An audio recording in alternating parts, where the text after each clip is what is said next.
Black Star Network is here.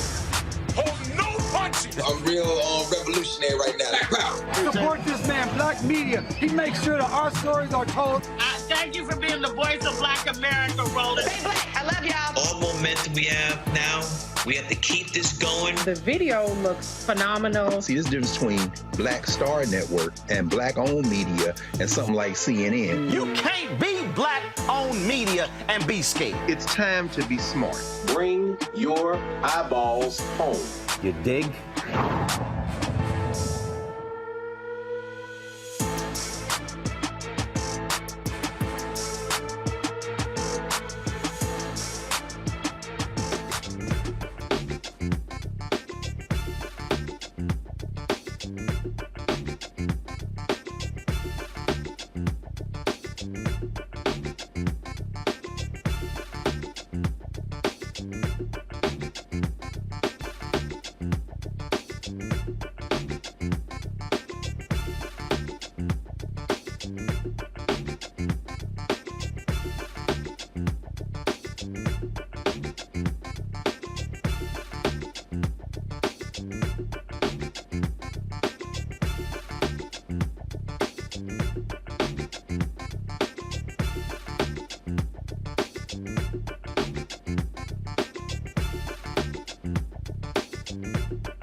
Today is Wednesday, December 20th, 2023. Coming up on Roland Martin Unfiltered, streaming live on the Black Star Network.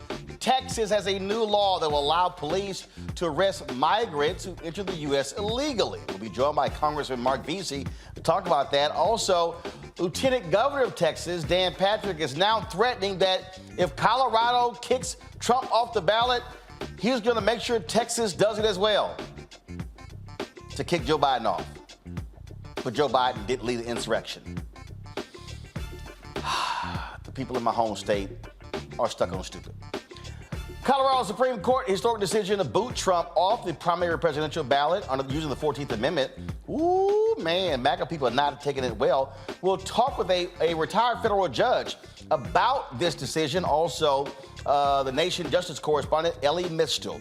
President Joe Biden responds to Trump saying immigrants coming to the U.S. are poisoning the blood of our country.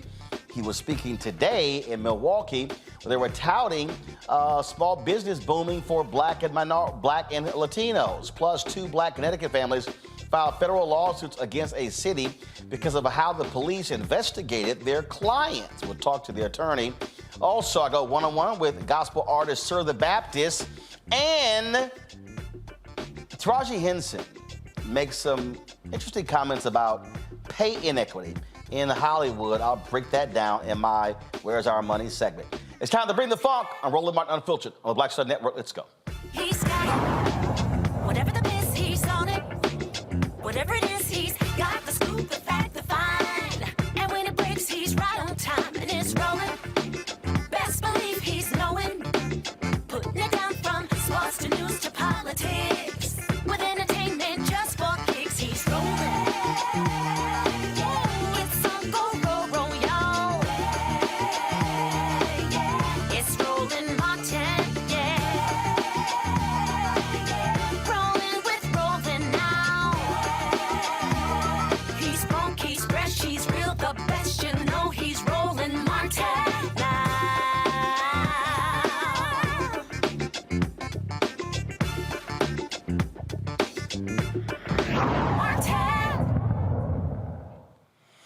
All right, folks, the ACLU and other civil rights groups are suing Texas on behalf of El Paso County and other plaintiffs over a new border law.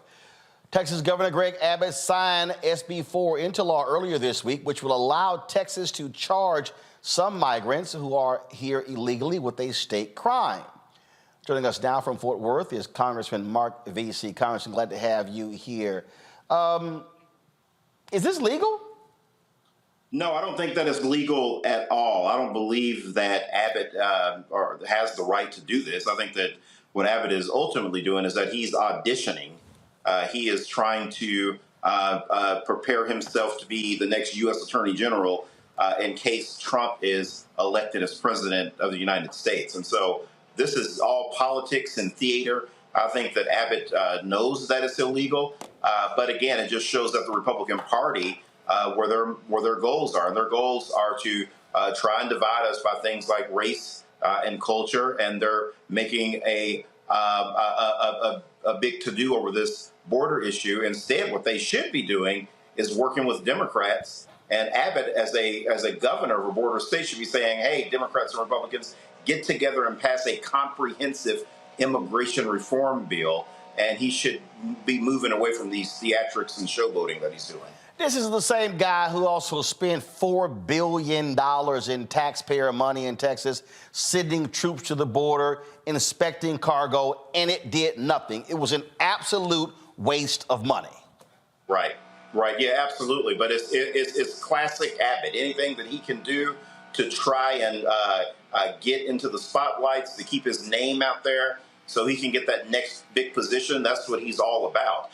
And of course, again, this is not what is good for Texas. What would be great for Texas is if we were to pass a comprehensive immigration reform bill. In the district that I represent alone, that's in Fort Worth and Dallas, if we were to pass a comprehensive bill, it would create 30,000 jobs in my district in the next 5 years. And you can multiply that by the 40 or so 38 districts across the state that we have, and it would create the similar amount of jobs in the other districts. And so why not do that? We have more jobs in Texas then we have people. And again, these sort of theatrics that Abbott is doing, I think that is completely illegal, and it plays to the worst instincts of Texans, and it's terrible. It's awful. Speaking of that, the Colorado decision regarding Trump, the Supreme Court. Now you got Dan Patrick. He goes on Fox News, and now he's threatening that if Colorado is successful in keeping Trump off the presidential ballot using the 14th Amendment, he goes that Biden is going to get taken off the ballot in Texas. Last I checked, Biden did not lead an insurrection. Right. Biden absolutely did not lead an insurrection. Had Biden lost his election, he would have peacefully respected the exchange of power that happens on January the 20th when a president loses or when a president's second term has expired. And so we would never have to worry about that. And you have to worry about that, of course, with Trump. And so what I think is probably going to happen is that the Supreme Court will make a ruling on this. They are probably going to take into consideration that other states may do some sort of tit-for-tat type games that could undercut our democracy. And so I think that all of those things will be taken into consideration. But you're absolutely right. At the end of the day, it's Trump that led an insurrection, that refused to call off the insurrectionists until he was threatened with the 25th Amendment. And so all of people in MAGA America, they have to remember that. All of my MAGA colleagues have to remember that it was Trump's own people, not Democrats, that threatened to remove this man immediately had he not called off the insurrectionists because he refused to do so. Congressman Mark Veasey, always a pleasure. I appreciate it. Thanks a lot. Good to see you, Roland. All right, thanks a bunch. Folks, look, just understand what we're dealing with here. You're dealing with a hard right, with the craziness they always are filled with. My panel, Robert Patillo, host People, Passion, Politics, News and Talk 1380 WAOK out of Atlanta. Rebecca Carruthers, Vice President, Fair Election Center out of D.C. A. Scott Bolden, attorney, and also former chair of the National Bar Association, plus the D.C. Chamber of Commerce Political Action Committee is also out of D.C. But bottom line is, Scott, what we're dealing with is, as you heard Congressman Veasey say, you got these right-wing Republicans, these MAGA Republicans. I mean, it's all theater. Abbott was the one who's been sending migrants to Democrat cities and all sort of stuff along those lines. And they keep talking about how Democrats are failing when it comes to the border. But the reality is, he's full of it. Well, Abbott's ridiculous. But, that works for his political followers. That works for that narrative, those political stunts that don't help but hurt the immigration process, works for those Republicans, those MAGA supporters, for Abbott, whatever he's angling for. But it doesn't help the immigration issue. We have a crisis at the border. You have tens of thousands of people who are fleeing violence and looking for a better economic opportunity that want to come to the United States. And they're fleeing these countries, right? And so whenever I hear Democrats or Republicans talk about we need an immigration bill, actually, if you really wanted the immigration bill, if both of them really wanted one, you could get an immigration bill. But the big penalty or the big chasm here is that the Democrats want these illegal immigrants to have a path to citizenship, and the Republicans literally don't. Yet, if these were white Northern European immigrants from the 30s and 40s, you'd give them a pathway to citizenship. So then you're left with these black and brown people who want economic opportunity, want to pursue the American dream, and all you hear Republicans talk about is, we got to close the border. This is too much. Well, what is too much? Simply because they're black and brown people? I mean, the arguments just are rooted in race and whistle calling. And so what can we do here? One piece is, I'm not sure that if you put 100,000 troops on the border, you put $100 million on the border, and therefore we'd have a more efficient process and you'd have more resources there, whether that would solve the problem. Here's an idea. Invest in those countries that those immigrants are coming from so that they have education opportunity, entrepreneurship, jobs, job training, as we did in Guadalajara about 10 years ago. you would reduce the demand of those individuals coming to the U.S., right? That would solve your problem probably in 2 to 5 years. But we're not investing in those countries because we'd rather invest in Ukraine and other in the Middle East and what have you. And nothing wrong with that, right? But if this is the biggest issue for Republicans and Democrats, if this is the greatest threat to democracy, then why not invest in those countries to reduce the demand for those wanting to come here? That's a big picture solving piece. Yeah, but here's the deal here, Rebecca, and that is the fact of the matter is this problem has been exacerbated because big business in America, they have taken advantage of cheap labor.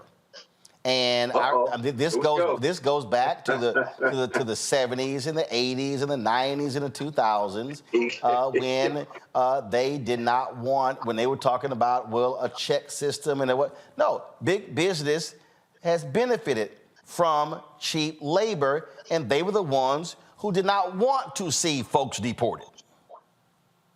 Well, it's even more than that. We also have to examine U.S. policy that has led to the destabilization of the region going back to the 70s and 80s as well. So it's the U.S. government policies as well as what's happening with big business. But furthermore, there are American companies now that actually have billboards in Central America advertising and telling people exactly where to show up at.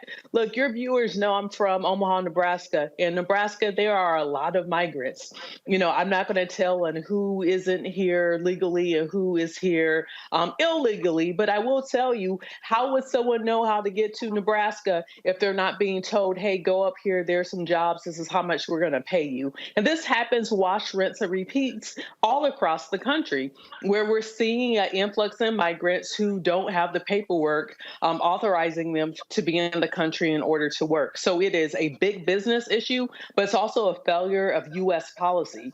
So for Texas government to very high-handedly decide, hey, we're going to start arresting these people because they shouldn't be here. Well, let's talk to a lot of the Texas business owners who are also recruiting those people because, like you said, it's cheap labor. And cheap labor in this country has been since the beginning of this country, and it started with slavery. Robert? Mm-hmm. You know, I find it interesting when Republicans use this issue of immigration reform as their kind of battering ram against Democrats. You had a Gang of Eight bill in 2013 that would have, for the most part, solved the problem. House Republicans walked away. Only a few members of the burgeoning Tea Party movement at the time called an amnesty, and they walked away from the deal. You had the Schumer compromise in 2015 during the Obama administration. That, for the most part, would have solved this issue nearly a decade ago. You had Senate Republicans, including Ted Cruz, walk away from the deal. During the Trump administration, February 2018, we had a compromise in place. President Trump said, why do we have all these migrants from shithole countries, according to Dick Durbin, and Republicans walked away from the deal that took place then. There's been an immigration bill in the House of Representatives since President Biden took office, and when Democrats had control of the House, it passed the House, it couldn't pass the Senate. Now the Democrats have control of the Senate and not the House, it can't even get out of the House. So Republicans don't want to actually do anything about immigration. They love the system as it works right now.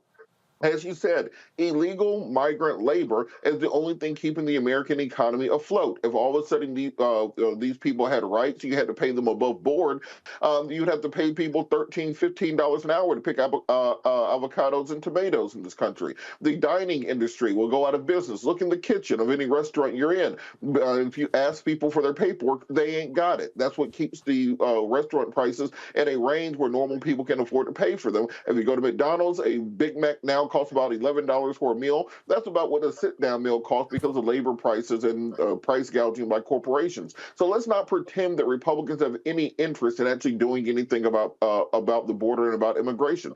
President Biden should use every unilateral action possible within the executive branch in order to stem the tide, to, as Scott said, deal with the pipeline issues. Let's not pretend that President Trump did not try to overthrow the president of Venezuela a couple years ago, replace this with Duro with Juan Guaido. That crashed the Venezuelan economy. He put sanctions on the nation, and that's what caused the mass influx of people migrating here. It's not that people just suddenly decided, I want to leave a tropical paradise or sell everything I have and walk 1,000 miles to pick tomatoes in Minnesota.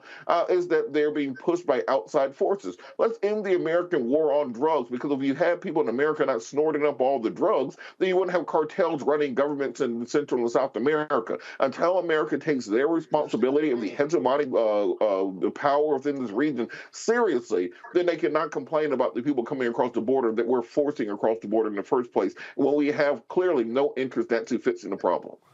Hold tight 1 second, folks. When we come back, we got to talk Colorado. Republicans are outside of their minds, angry and upset that the Colorado State Supreme Court has kicked Trump off the ballot.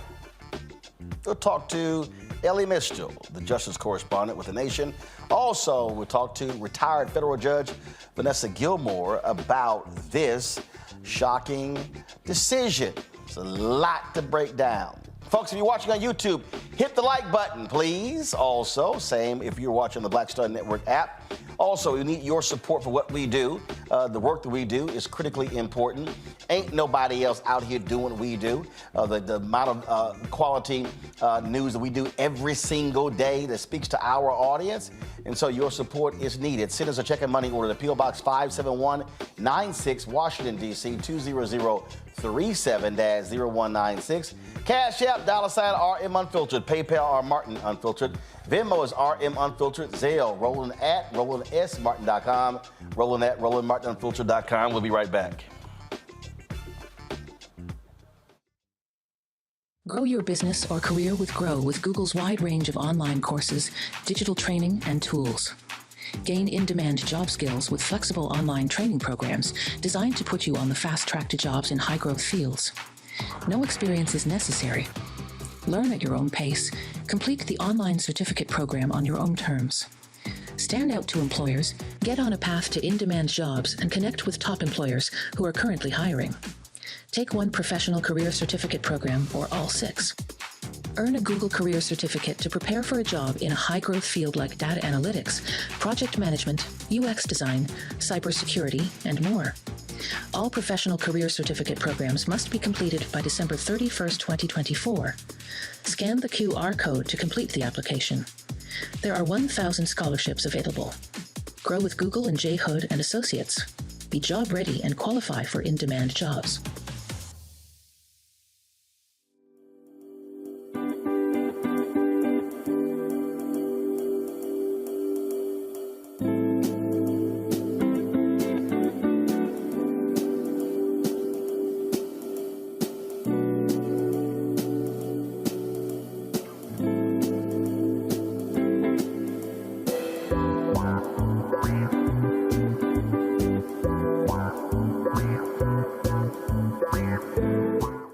Barnes, and on the next frequency, Professor Janelle Hobson joins us to talk about hip-hop and its intersection with feminism and racial equality, plus her enlightening work with Ms. Magazine and how the great Harriet Tubman connects with women in hip-hop. So it was not hard for me to go from Harriet Tubman to hip-hop, honestly, because it is a legacy of Black women's resistance and Black women supporting our communities. That's what Harriet Tubman did. That's on the frequency on the Black Star Network. Hey, what's up? Geek Tony in the place to be. Got kicked out your mama's university, creator and executive producer of Fat Tuesdays, an air hip-hop comedy. But right now, I'm rolling with Roland Martin, unfiltered, uncut, unplugged, and undamn believable. You hear me? Ooh, Lordy. Republicans have been losing their minds over the last 24 hours after the Colorado State Supreme Court ruled that Donald Trump violated Section 3 of the 14th Amendment and he was not eligible to be on the Colorado ballot. They have been saying, Democrats, you're going to pay for this. We're going to come back and get you. I mean, they've been making all sort of threats. How dare you? He was never convicted. He was never. Constitution doesn't require that. I mean, they have been just losing it. Well, first of all, it's going to go to the Supreme Court. All right, so the conservatives got a 6-3 advantage on the Supreme Court. But I thought these people were strict constructionists. I thought they were about the text. What does the text say? I thought they were about law and order. Oh, I'm sorry. That only applies to non-MAGA people. All right, first up, we got a couple of great people to talk about this here. Elie Mystal is the Justice Correspondent for The Nation. Elie, they have been cussing your name all day. Just dogging you left and right, mad, upset, and angry. But what do you make of a number of conservative judges? One of them has been on CNN, MSNBC, saying these judges really made a coherent argument, and they actually using conservative judges' language in their own decision. Absolutely, Roland. First of all, thanks for having me. Before I go on, I just want to say my favorite thing is when people are threatening me with Civil War II, brother. And I'm like, you realize that's why the 14th Amendment is here, right? Because we kicked your ass before, and so then we had to put in the Constitution. Anyway. So, yes, the reason why the Colorado Supreme Court opinion is so delicious is that it uses the conservatives' own arguments and ideologies against them on two fronts. One, you've already mentioned, that it's a strictly textual, a strict constructionist reading of the Constitution. Section 3 of the 14th Amendment says that you can be barred from holding office if you engage in insurrection. Doesn't say convicted of insurrection. Doesn't say jailed for insurrection. Says engaged in insurrection, which of course makes sense when you think about the history and traditions of the 14th Amendment. People forget most of the Confederate, most of their ancestors, right? The people who were yelling at me, most of the Confederates were never tried and convicted of treason after the war. U.S. Grant took their guns and sent them home. Right, and where they could terrorize black people to their heart's content, as people in our community well know. But they were never rounded up, put on trial, and sent to jail for their participation in the Confederacy. So understanding this, when they wrote the 14th Amendment, trying to exclude these people from ever holding office again, they wrote the 14th Amendment in a way that didn't require them to be convicted of treason. Merely participating in the rebellion was enough to bar them from the ballot. So that's one. That's a strict constructionist reading of the 14th Amendment, which conservatives allegedly like. The other thing the Colorado State Supreme Court did was argue for its own states' rights. And you and I both know conservatives love to talk about states' rights whenever it comes to oppressing black people, right? Whenever it comes to denying black people the right to vote or the right to participate in the polity. Oh, it's all states' rights then, right? Well, here, Colorado is saying they have states' rights to decide for themselves who gets on the ballot in Colorado. And towards that end, the Colorado State Supreme Court quotes none other than current Republican Justice Neil Gorsuch, who, when he was on the 10th Circuit, wrote an opinion defending, wait for it, Colorado's states' rights to kick a Muslim off the ballot who wants to run for president. His name was Abdul Karim Hassan. He was a naturalized citizen. The Constitution says that only natural-born citizens can hold the office of the president. See, Neil Gorsuch applied a strict constructionist reading to natural-born versus naturalized, said that Hassan did not qualify to be president, and Colorado, because of states' rights, had the right to kick Hassan off the ballot. That's exactly on point to the Trump case. So really, I always ask conservative, what's your problem with this ruling? This is what y'all say you like. The thing that, first of all, it was a group of Republicans that actually filed this lawsuit, correct? Absolutely. It's Republicans who want to run for president want to run in the Colorado Republican primary, who don't think that it's fair for them to to run against Republican Donald Trump, since he should be disqualified from holding office.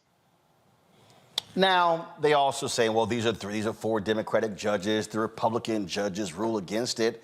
But that's why we have state Supreme Courts.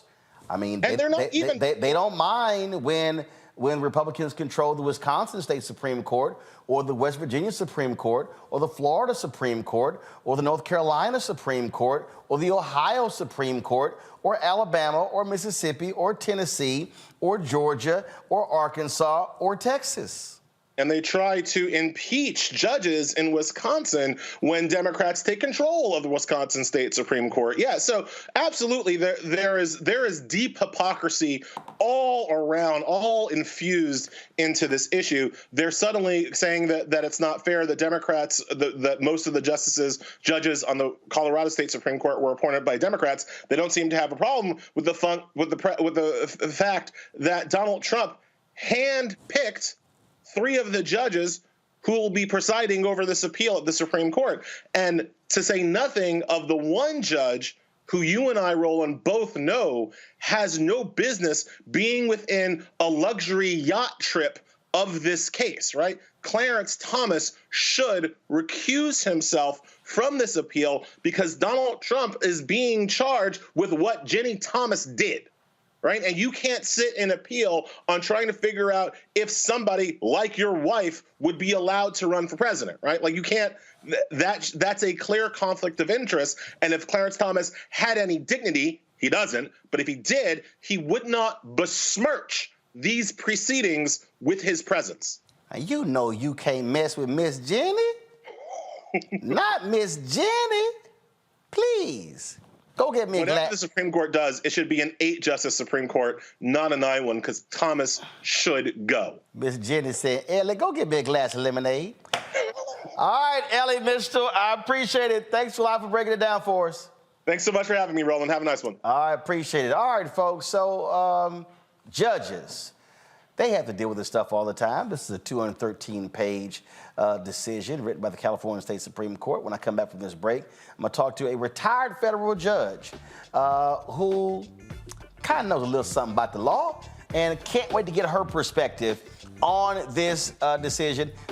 People are going back and forth. Well, the Supreme Court, they will overturn. Others say they may not, whatever. Whatever, we'll get to that when we get to that. But I really want to hear from a judicial standpoint about this particular decision by Supreme Court. Of course, our panel can't wait to weigh in as well, especially our 2 lawyers. You know Scott gonna run his mouth real quick, so we'll leave some time for that. We'll be back. Roland Martin Unfiltered on the Black Star Network. Back in a moment. Get wealthy with me, Deborah Owens, America's Wealth Coach. Did you know that 43% of Americans say that they're going to go deeper into debt because the cost of everything is rising because of inflation? On our next Get Wealthy, you're going to hear from money coach Lynette Kelfani-Cox as she shares exactly what we need to do to stay out of debt and get wealthy. When I paid off my $100,000 in credit card debt, I was just doing strategies kind of piecemeal. I was doing like what I thought would work. And then it was like, oh, great, it did. It was effective. And then I was like, I should document this. I should explain like how I got out of debt. That's right here on Black Star Network with me, Deborah Owens, America's Wealth. On the next, A Balanced Life with me, Dr. Jackie, beware the generational curse. They're everywhere, in our families, in our workplaces, and even in our churches. It's like a minefield, identifying the curse and knowing what to do about it. When we're talking about generational patterns, oftentimes we get locked into those patterns because we don't want anyone to say, oh, you acting brand new, or you doing something different from how this is how we always did it. It's okay to do something different in order to get the results that you want to see in your life. That's next on A Balanced Life on Black Star Network. Hey, what's up, y'all? I'm Devon Frank. I'm Dr. Robin B., pharmacist and fitness coach, and you're watching Roland Martin Unfiltered.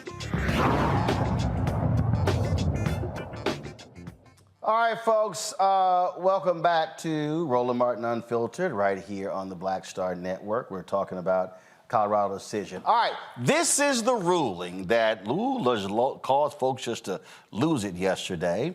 And this came from the Colorado State Supreme Court. Come on, show it. And they laid it out. They said in this appeal from a district court proceeding under the Colorado Election Code, the Supreme Court considers whether former President Donald J. Trump may appear on the Colorado Republican presidential primary ballot in 2024. A majority of the court holds that President Trump is disqualified from holding the office of president under Section 3 of the 14th Amendment to the United States Constitution. Because he is disqualified, it would be a wrongful act under the election code for the Colorado Secretary of State to list him as a candidate on the presidential primary ballot.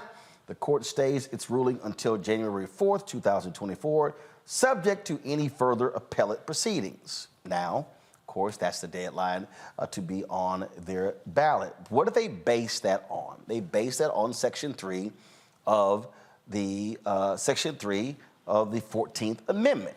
Now, as we have said before, there were 3 Reconstruction Amendments, 13th, 14th, 15th Amendment, that were passed by the radical Republicans after the Civil War. In Section 3, which says disqualification from holding office, it says clearly here that no person shall be a senator or representative in Congress or elector of president and vice president, or hold any office, civil or military, under the United States or under any state who, having previously taken an oath as a member of Congress or as an officer of the United States or as a member of any state legislature or as an executive or judicial officer of any state, to support the Constitution of the United States, shall have engaged in insurrection or rebellion against the same,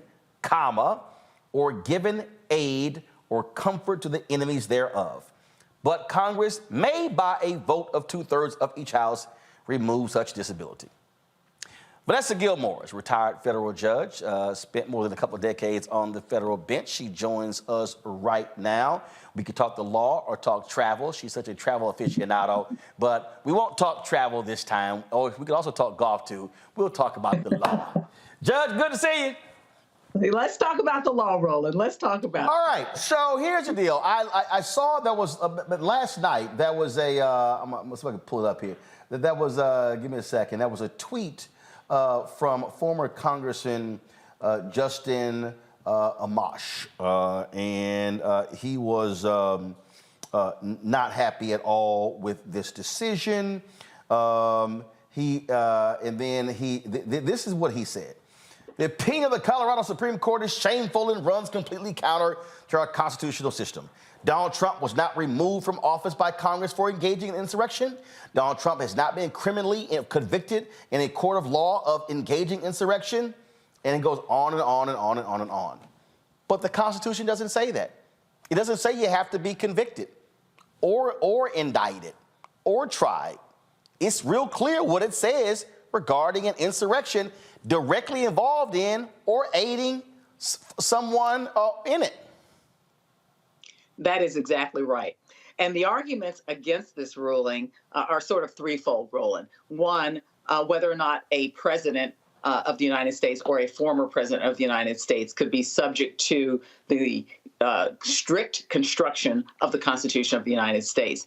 The Colorado Supreme Court in its ruling said that the arguments against it were ridiculous. They said that the arguments essentially said that it should apply to everybody except the president and everybody and every office except the highest office in the land, the presidency. It does not say that. It says anybody holding an office in the United States, and the presidency is an office in the United States. So it clearly applies. So the arguments against it in that regard are not well-founded at all. They're not supported in the law.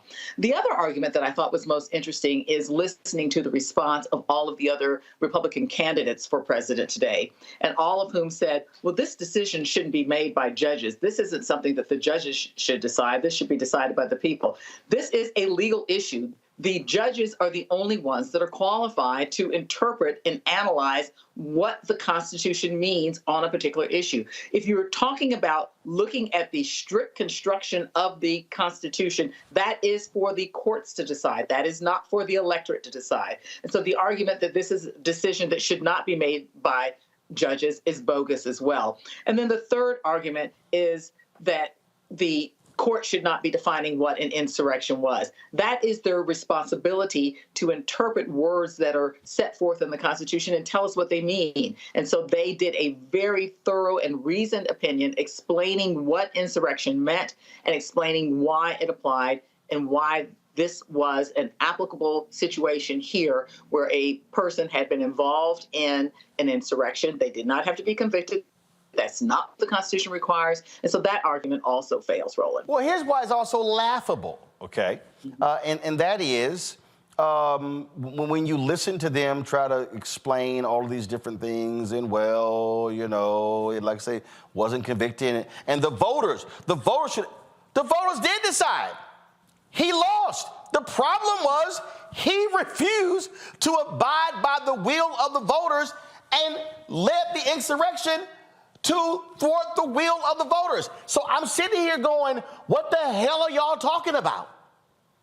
Right, nothing. The voters did decide. They decided he should leave. He started an insurrection. The Constitution says if you are involved in an insurrection, it didn't specifically say the word president, but it applies to every person who is seeking an office and every office up to and including the presidency, even though those words are not specifically written there, because the Supreme Court of Colorado said it would be ridiculous to say that this applied to every office except for the presidency of the United States. And so the only remedy to find out whether or not this should proceed, whether or not his name could be placed on the ballot, was to sue the Secretary of State of Colorado and have the Secretary of State defend this. Now, interestingly, Roland, 14 different people sent in amicus briefs. All kinds of people wanted to weigh in on this. So lots of people had an opportunity to participate in this analysis and in this process. In one of those amicus briefs, 19 states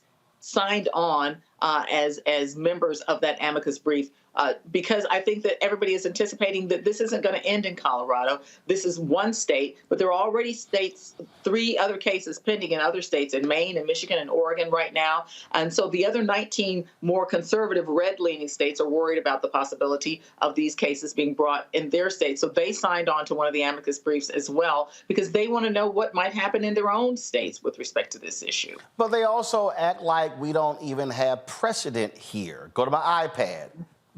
What happened on January 6, 2021, there was a New Mexico commissioner, a county commissioner, who was barred from office because of his involvement in the insurrection. Now, in this particular case, he was found guilty of a misdemeanor, and his name was Coy Griffin.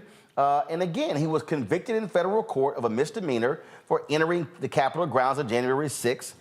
He was sentenced to 14 days and given credit for time served. He was immediately removed. Now, they will say, well, he was found guilty, he was convicted, but the Constitution still doesn't require it. And so this notion that judges can't do this every single day in America, federal judges, appellate judges, the Supreme Court, they make determinations based upon the wording of the Constitution, the wording of laws. That's literally the job description. Right. It is their obligation to interpret the Constitution for us. But now it is the obligation, it will probably soon be the obligation of the United States Supreme Court to rule on this issue. And they have a very short window of opportunity in Colorado to find out what the Supreme Court is likely to do on this, because the Secretary of State has to certify the ballot in Colorado by January the 5th. And so they have stayed, the Supreme Court has stayed their ruling until January the 4th, assuming that there will be an immediate attempt to appeal this, which gives the United States Supreme Court a lot to do over the holidays for the next couple of weeks if they have to look at this issue. And I think that it's probably an issue that they don't want to weigh in on. I mean, the last time that they weighed in on something involving a national election in Bush versus Gore, it really damaged the reputation and the image of the court. And I think that it's almost a no-win situation for them, but they have to weigh in and they have to rule on whether or not the Colorado Supreme Court was correct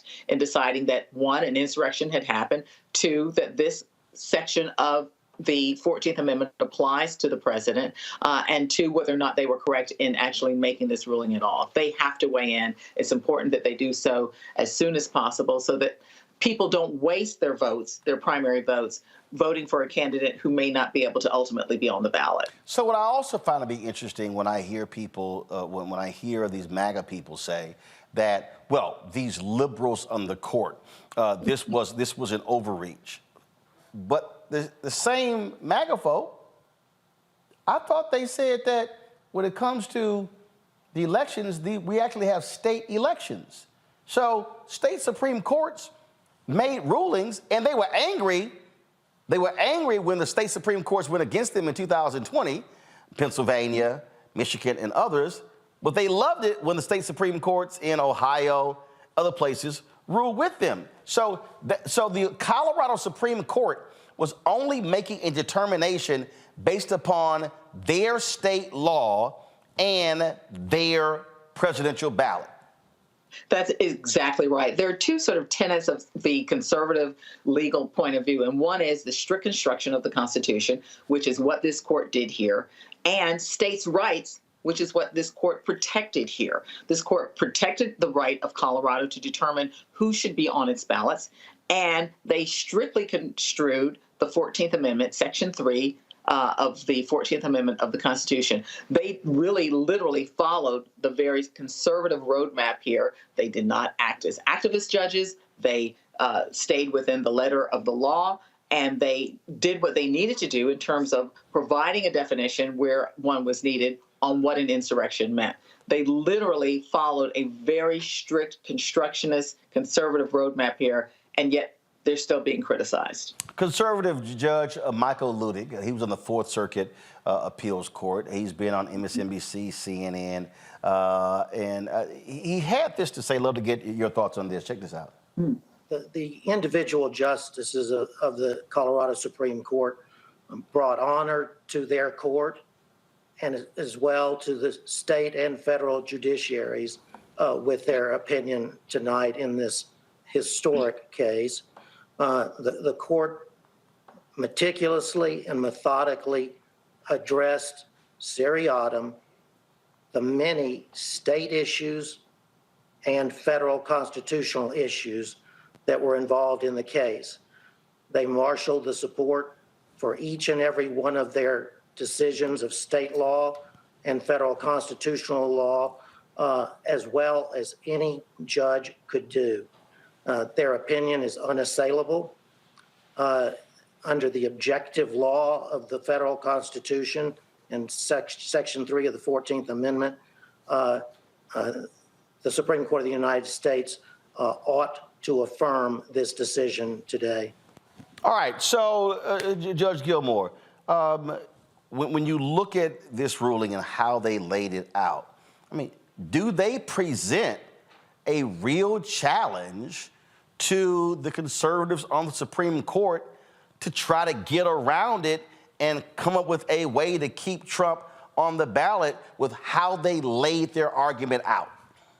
Absolutely. Judge Ludig is right. He is a well-respected jurist in the federal judiciary. But I spent a lot of time today reading that, as you already mentioned, 213-page opinion to determine what the basis of their ruling was. It was extremely well laid out. It was thorough. It covered every potential issue that could be raised, from what is an insurrection, what is a president, what is an office of the United States, what would be the way that this law should be applied in this instance. They did not leave any stone unturned. And as I mentioned earlier, they gave ample opportunity, one, for the Republicans of Colorado, other Republicans of Colorado, to intervene in the lawsuit. They allowed that. They allowed President Trump to intervene in the lawsuit. They accepted and considered 14 amicus briefs, which are friends of the court briefs that indicate people that have a position on one side or the other. So they had lots of material to consider. They had lots of legal arguments to consider. They did not just narrowly look at just the two parties that were there. They looked at all of the people who wanted to weigh in on this, and there were a number of people. Professors wanted to weigh in on this. Other states wanted to weigh in on this. They looked at all of the issues that were raised in all of that briefing and came up with a very well-reasoned, very thorough opinion. Now, there were some dissents that were written from the conservative justices, from a couple of the conservative justices who did not agree, but they could not and did not attempt to challenge the legal reasoning made by the court because, as Judge Ludig said, it is unassailable in this case. So the three dissenters, they didn't challenge the legal reasoning?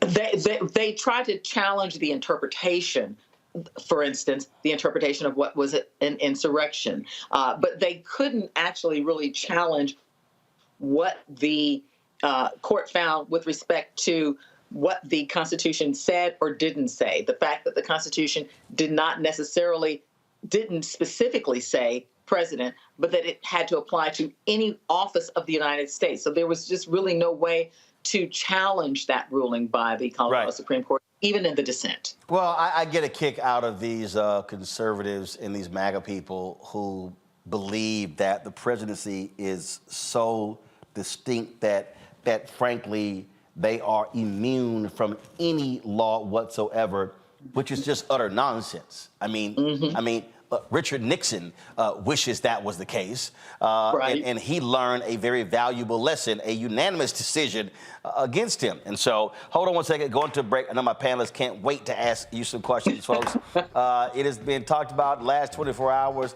Colorado Supreme Court says, Trump, you out of here. Now let's see what the U.S. Supreme Court is going to do. Come back with our panel. Questions for Judge Vanessa Gilmore. You're watching Roland Martin Unfiltered right here on the Black Star Network. Back in a moment. Next on The Black Table with me, Greg Carr.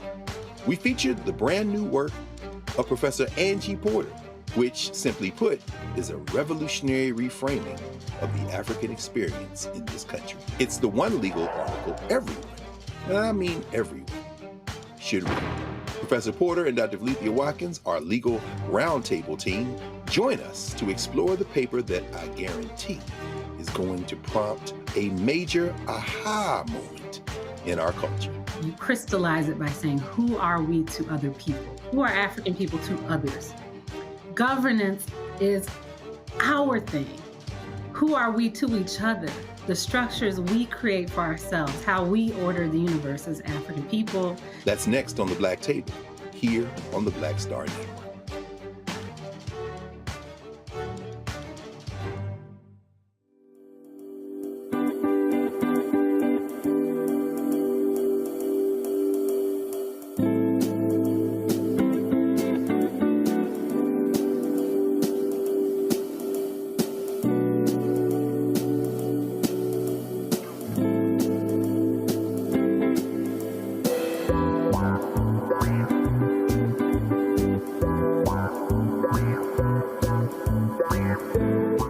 Hello, we're the Critter Fixers. I'm Dr. Bernard Hodges. And I'm Dr. Terrence Ferguson. And you're tuned in to Roland Martin Unfiltered.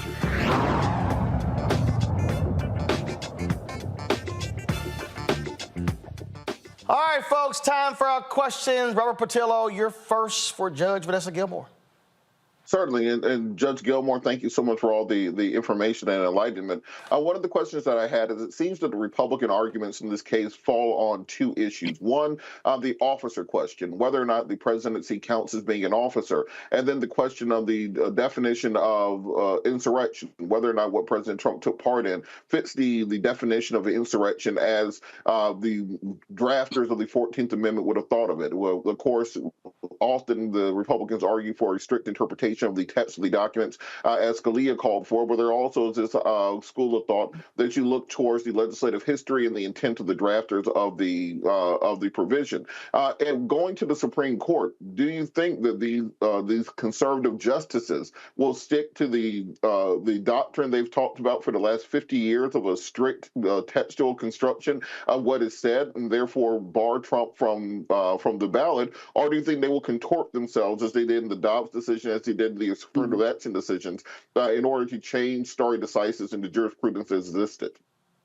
Well, you make a very good point in terms of the machinations that the Supreme Court has gone through recently in trying to overturn things that have 50 years or more of presidential history to come up with a decision that is that many would say is just the decision that they want and that it doesn't really comply with previous precedent. So whether or not they will be follow their conservative leanings and be a strict constructionist with respect to this issue is anybody's guess. We know from very recent history, just as you indicated in Dobbs, that they did not stick with the presidential value of their own opinions of the Supreme Court. So who knows what might happen in this particular instance. But as I said earlier, the Colorado Supreme Court decision in this case is so very strong. They would really have to completely ignore the fact that the Constitution does strictly apply. If you read it in its strictest sense, they would have to just completely ignore that to rule and overturn the Colorado Supreme Court, in my view. Rebecca. Thank you, Judge, so much for being here tonight. I graduated law school in 2007, and the only case we talked that was remotely close was Bush v. Gore. So I have a couple of questions here to piggyback off of Robert. Even if the court decides that there was not an insurrection that occurred on January 6th, is Trump's failure to act and failure to protect the Capitol, is that enough to prove that he did something that was treasonous or was insurrection-like? Is that enough, or does there actually have to be a decision made of whether or not there was an insurrection January 6th? If you look through and read through the Colorado Supreme Court opinion, they were painstaking in their analysis of what constitutes an insurrection. They went through every single thing he did, every single thing he didn't do. They talked about his actual statements, what he said to the crowd, how he encouraged them, and they talked about the fact that he spent a considerable amount of time, over an hour, completely ignoring what everyone knew was happening, hoping that the people that he had incited would continue on with their efforts as depicted here. And so they went through a painstaking analysis of what could constitute an insurrection. And I think that their opinion in that regard is very strong. And really, frankly, it's unassailable. Well, I love how conservatives are trying to suggest that that the president is not an officer of the United States. If he's not, then who is? I don't know how we get around that. Rebecca, go ahead.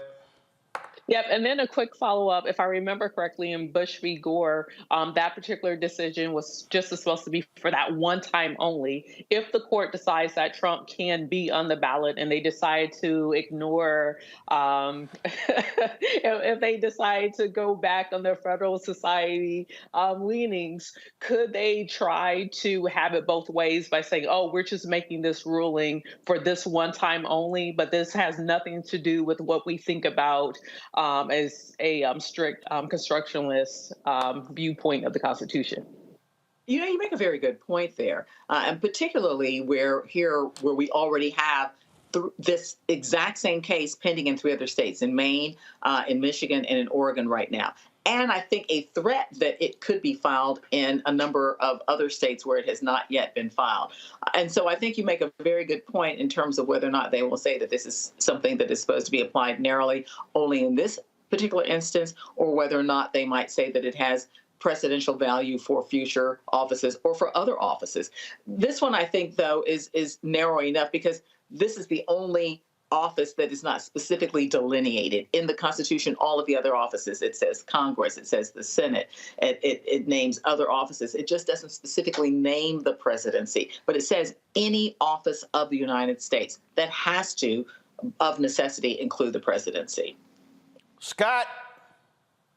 Thanks, Roland. Yeah, Your Honor, but isn't the Colorado case different than the Michigan and Oregon cases?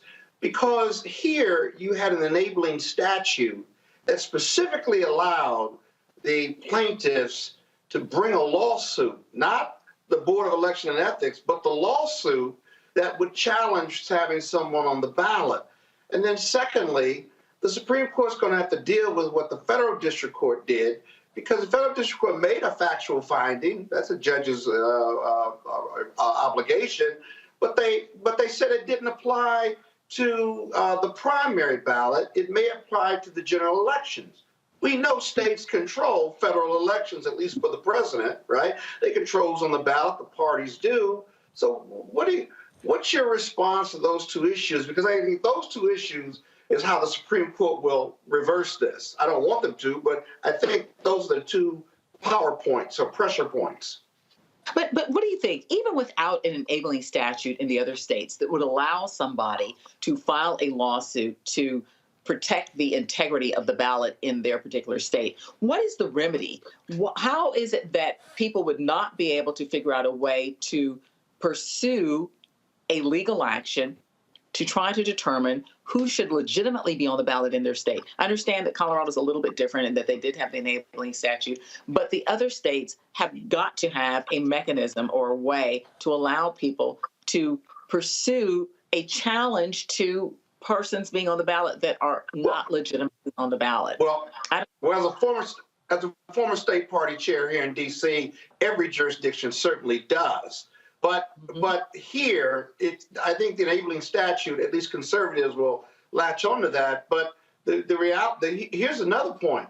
If it's de novo review at the Supreme Court level, I think it is, then the Supreme Court can just simply disagree and make a different finding in regard to how you define insurrection and whether Trump's bad acts connote or denote conduct of insurrection. If they can simply disagree, they can reverse it, can't they?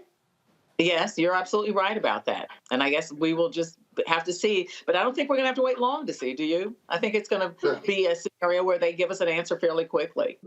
That just means we need to start praying now. Let's not delay our prayers, ladies and gentlemen. All right. Final question for you, Judge Gilmore. What do you think this court will do? Oh my gosh. Let me hold on. Let me get my crystal ball out. Hold on one second. Right, exactly.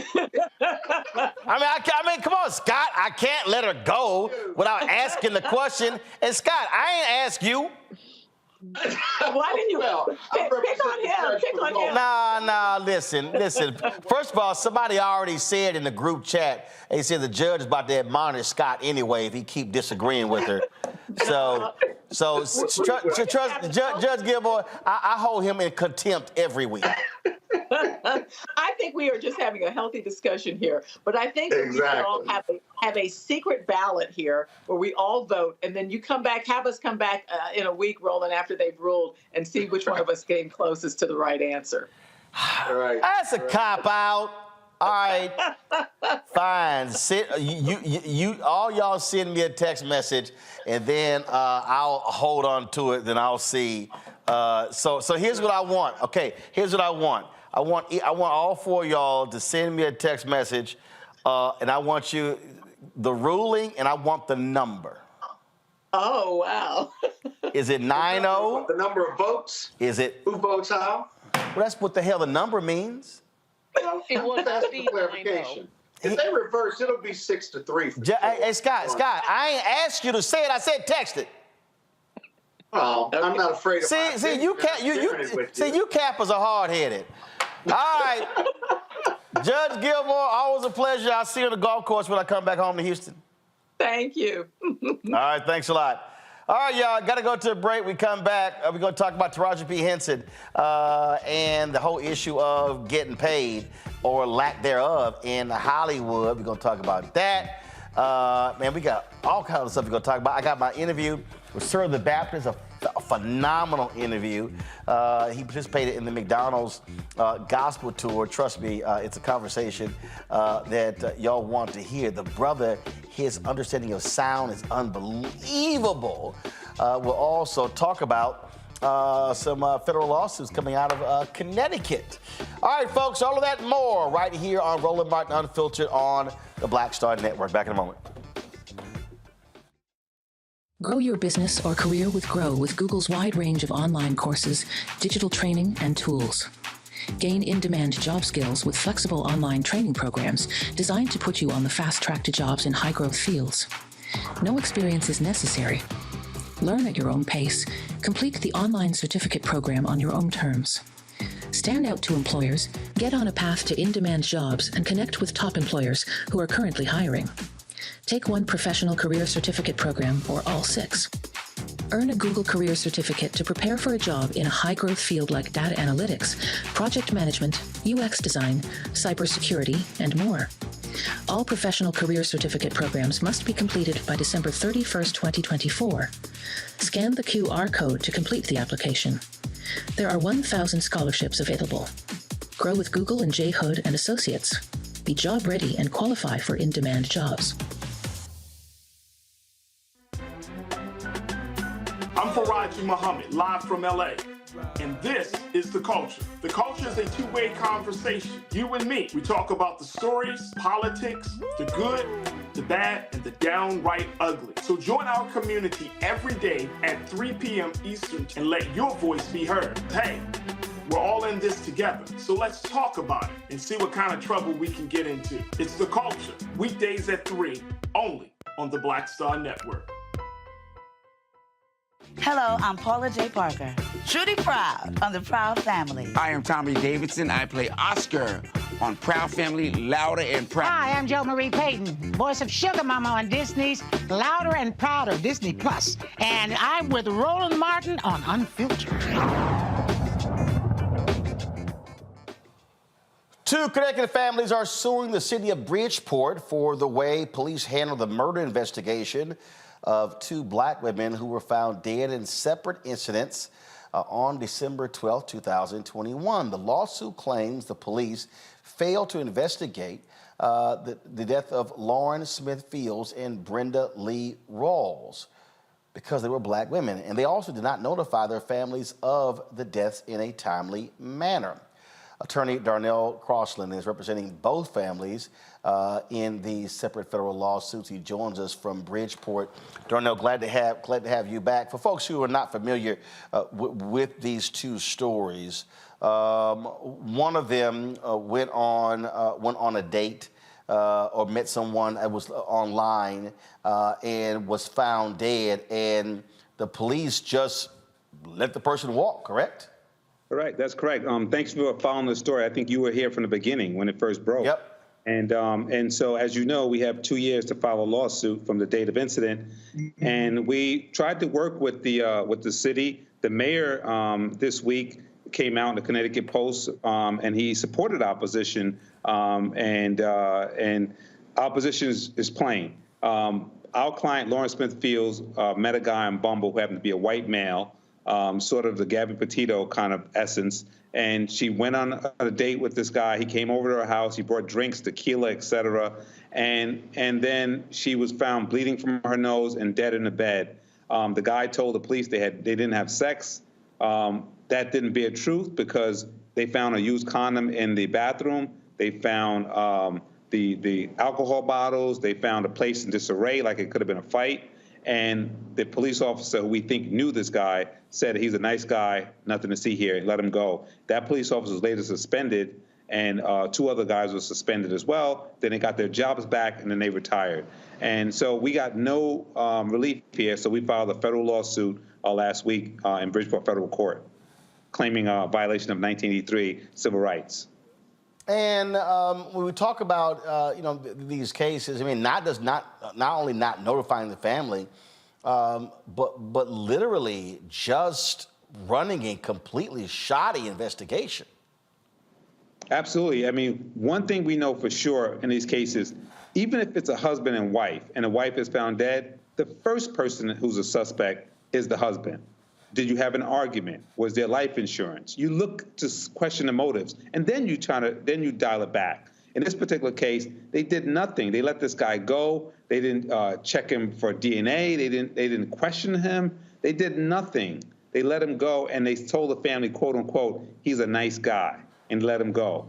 And so the investigation is terrible. We finally got the DEA to get involved, to launch an investigation into the fentanyl that was found in her body. Because fentanyl, as you see in these reports, you can go through TSA, and if you touch something that's been exposed to fentanyl, you can have an overdose. So it could be injected into you. It could be placed on your item. So the DA is now investigating, but the city of Bridgeport did nothing and still has done nothing. Questions from the panel. Scott, you first. Yeah, thank you, Roland. How cooperative have the police been, and have you reached out to the feds as well to help with this investigation? Yes. So to the latter question, the feds are the DEA. So the DEA finally came in, and now they're investigating strictly as it relates to fentanyl, because in the country, fentanyl has caused a lot of issues. So the DEA is interested in finding what was the source of the fentanyl that was found in her body. And so we're pleased at least they're looking for that, because that might lead them to where it came from. But in terms of how cooperative the police officers were, I'll give you an example. Typically, we watch television, CSI, crime scene investigation. The police department never came and dusted the place. They never came in the white suits until we forced them to come and collect items. When they collected the items, they're supposed to send them to Meriden, Connecticut, which is the crime lab, and they get a number. I called the laboratory to see what items were submitted, and they said, "Oh my God, are you calling about the young lady who was found dead?" I said, "Yeah, do you know about that?" "Yeah, we saw it on the news," they said. But there's been no submission by the Bridgeport Police Department. I said, "What do you mean no submission? These are fungible items that have to be put in freezers, and like the condom." And they said, "No, they've given nothing." And up till this day, 2 years later, nothing's been submitted to the lab. And that's why we're in federal court. Wow. Rebecca. It takes I'm sorry, Scott, go ahead, real quick. No, these investigations are sensitive. As a former prosecutor and a former homicide prosecutor, time is of the essence. Keeping the death scene preserved and preserving DNA and whatever you take from the scene. I don't know how you fix that, though. I mean, I'm glad you're suing, but you and I both know once that evidence isn't preserved, it's hard to get it back and hard to put together what happened, but more importantly, a murder prosecution, right? Well, I hate to go back to television, but what you're touching on is what we know the show, The First 48. In the first 48, things disappear, and it's hard to, those are vital times. So time is as the essence, as you said. So we can't make this go back, but we're suing for $30 million for each family, because this is intentional, it's negligent. My client's mom goes to treatment every day. She wakes up in nightmares. I mean, you can't imagine what you go through, and money can't make you whole again. But as we say in the movie The Burial, Willie Gary, which is my movie I just watched, you can't sit back and let this stuff happen. Yeah, but have you figured out why they did this? It's simple to explain away negligence. Okay, they were negligent. They didn't care because these were black women. I got it. But there's usually something more than that in these cases. Have you found any other motivational reason why they were just extremely negligent here? Well, two things. One, there's people who could be intentional, and there's people who could be implicit. We think Detective Cronin may have had a connection with the suspect. And so we requested his cell phone records to see who he called within that first couple hours after the incident. And they have not turned that over. And so he's, we think, a little more culpable. Then he retired, strangely enough. Well, the city of Bridgeport, they could be implicit in his diabolical behavior if he knew somebody. So the Freedom of Information Act, Inside Edition, everybody filed these FOIA requests. They've turned nothing over, and the city of Bridgeport got fined for not complying with FOIA. So the city is in trouble, and we're on top of it. Rebecca? Is there a way to civilly go after that particular officer's retirement pension? Is there any way to hold him accountable at all? Like, what can actually be done? Well, the strange thing about that, we know that people retire so that they can protect their pension. So meaning that if he stayed on the job, then his pension, he could lose his pension if he's fired or found to be in trouble or be liable for this. He could lose his pension. So officers who feel that their pension is in danger, they run for the hills. And my understanding is once they run for the hills, we can't sue him and attach his pension at this point. because he secured it by leaving. But like we stated, Bumble, we named them in the lawsuit, and they've since taken remedial measures to make their platform more safe. But we feel that they're also liable for allowing this type of behavior to continue on their platforms where young people are found dead. So his pension might be protected, but we're going after the city, we're going after Bumble, and this family can never be made whole again. But we need them to be compensated for this behavior. We also changed the law in Connecticut. So now there's a new notification law. If a cop doesn't notify the family within the first 24 hours, that they lose their post-certification to be cops. So we were able to do that in the legislature as a part of this lawsuit, or this journey, I should say. Robert? Given all the information that you've uncovered in this case, I've noticed a pattern around the country of police simply not taking the deaths of African-American women as seriously as the deaths of other individuals. I think we all know about the maternal mortality rates, the racial abuse against African-American women. What can we do to start pushing law enforcement to really take Black women who are missing, who are victims of crimes, more seriously, and putting that first 48 hours of work in so that we get a jump start on solving many of these cases instead of them becoming cold cases down the line? Well, that's a great question. And I think the fact that we've convened here today says that this is how we start to give voice to this. Gwen Ifill, rest in peace, coined the phrase missing white woman syndrome. Gabby Petito case, they go crazy if it's a white woman. And had this tables been turned where it was a white woman found dead and Tyrone was in that apartment, you best believe things would have been different. So we have to stand up, and counsel, your former prosecutor, it's not easy going to federal court and standing up and saying we're filing a lawsuit. People typically walk away, and there's not a lot of money. It's not like a car accident case where there's an insurance policy. But we put hours and hours, and Roland, again, was here from the beginning. This is 2 years now. And so we have to fight back by going into federal court and saying enough is enough. Black women deserve to be protected. And we need to have panels like this and brothers like Roland Martin to bring us on. And this is, to answer your question, what we need to do. Step up, stand up, and speak up. All right, then. We'll appreciate it. Keep us abreast what happens. We will. All right, thanks so much.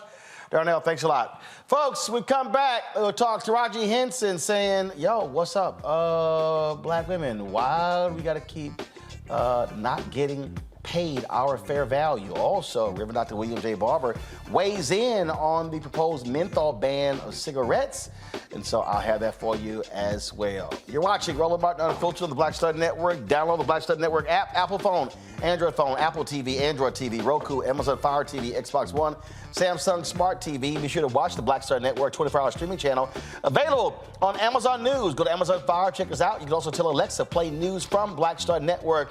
You can also watch us on Plex TV, Amazon Freevee, and go to the live news grid on Amazon Prime Video. You'll watch us right there, right next to MSNBC, ABC, NBC, CBS, and the rest of those networks. And don't forget to support us in what we do by joining our Bring the Funk fan club. Your dollars make it possible for us to do what we do.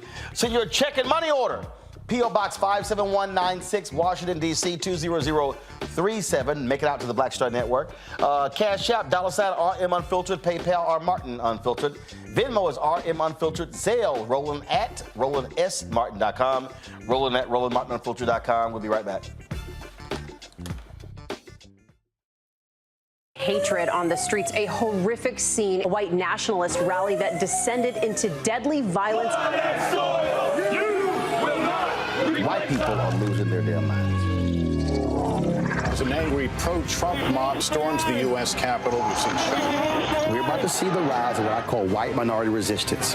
We have seen white folks in this country who simply cannot tolerate black folks voting. I think what we're seeing is the inevitable result of violent denial. This is part of American history. Every time that people of color have made progress, whether real or symbolic, there has been what Carol Anderson at Emory University calls white rage as a backdrop. backlash. This is the rise of the Proud Boys and the Boogaloo Boys. America, there's going to be more of this. Here's all the Proud Boys, guys. This country is getting increasingly racist in its behaviors and its attitudes because of the fear of white people. The fear that they're taking our jobs, they're taking our resources, they're taking our women. This is white fear.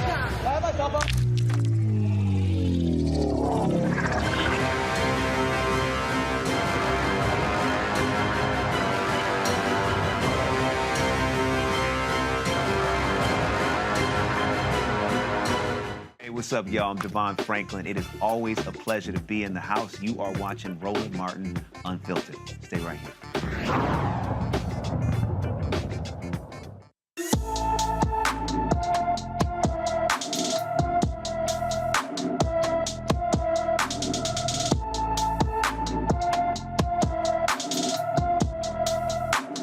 Harry Keels has been missing from D.C. since November 3rd. The 42-year-old is 5 feet 10 inches tall, weighs 175 pounds, with brown eyes, has a bald head and black beard. He was last seen wearing a black shirt, black pants, and black and white gold sneakers. He also wears glasses. Any more information about Harry Keels should urge to call the D.C. Metropolitan Police Department Youth and Family Services Division, 202-578-6768.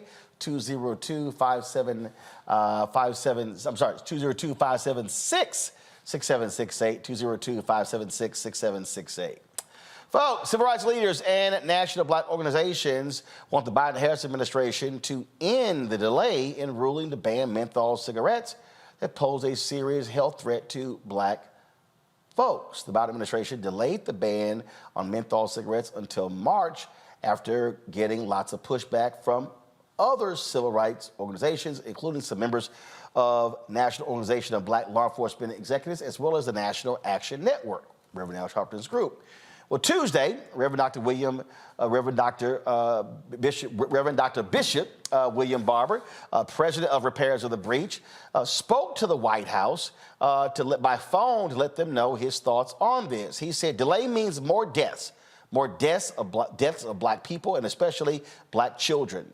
We have seen political delay on voting rights, delay on living wages by Congress, and no more pushing, and now delay of a moral rule to regulate menthol. I grew up in eastern North Carolina in tobacco country. I was a part of the group of poor, rural boys and girls that tobacco growers use, paying the lowest wage possible to crop and prime tobacco. Menthol is a drug is a health equity issue in the United States. 60%, 26 million of African Americans are poor or low wage. 30%, 66 million, 30% of whites are poor or low wage. Poverty is the fourth leading cause of death. Menthol is targeted and marketed especially towards black and brown people and the poor. The tobacco industry's predatory marketing has had a devastating impact on the health of black Americans. Tobacco use is the #1 cause of preventable death among black Americans, claiming 45,000 black lives every year. Tobacco use is a major contributor to 3 of the leading causes of death among black Americans: heart disease, cancer, and stroke. And black, I watched a friend after friend get addicted to cigarettes and die from cancer only as big tobacco worked harder to get more and more addicted for profits. Americans die from these conditions at far higher rates than other Americans. Folks, African Americans, died at higher rates than other Americans. Lung cancer is the leading cause of cancer death in the black community. Almost 9 out of 10 African Americans who smoke use menthol cigarettes. Some have alleged that a menthol ban targets the choice of black Americans who smoke and could lead to increased police interaction, even though these policies regulate retailers and others in the industry. The tobacco industry misinformation supports this claim. This is a tobacco industry tactic that cynically exploits the very real and traumatic issues of police brutality and mass incarceration endured by the black community. Pass voting rights so we can elect politicians who will pass police reform. If you don't want people doing side hustles for money, then pass living wages. But don't tell black people or poor people you have to accept death and being poisoned in order to prevent death and brutality at the hands of police. Somebody paid a whole lot of money to come up with that lie. We can't let tobacco industry money put lies in menthol in our community. And he's absolutely right. A federal judge gives the green light to remove Arlington National Cemetery's Confederate memorial. U.S. District Judge Beryl A. Howell in D.C. said the claim by groups such as Defend Arlington and Save Southern Heritage Florida at the Reconciliation Monument's removal would disturb grave sites. It was meritless. Howell found that because the Army made plans for removal known 3 years, the emergency nature of the plaintiff's request is one of plaintiff's own creation. In fact, the judge even visited the site to see how there was no impact on the other graves. The statue was erected in 1914 and it features a bronze woman wearing a crown of olive leaves atop a 32-foot pedestal. But they also have slaves on that monument. It will be removed by Friday. Boy, I tell you, they love fighting for these Republicans, conservatives love fighting for these monuments, Rebecca.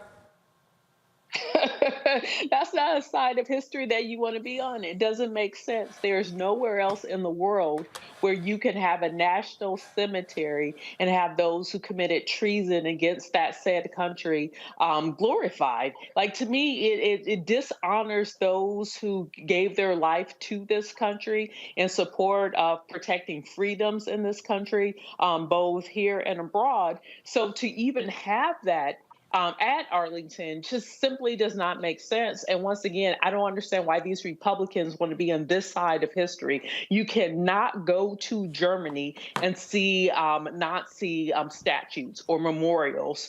So and that's a common example that people use in making this analogy with why the heck do we have Confederate statues on public land using public funds? That simply does not make sense. It's not something to celebrate. If anything, it's something for us to learn from and never do again. Scott, they love talking about, it was Democrats who supported Jim Crow, who supported slavery, who supported all that sort of stuff. I'm like, yeah, but y'all are them today? Yeah, that's a long time ago.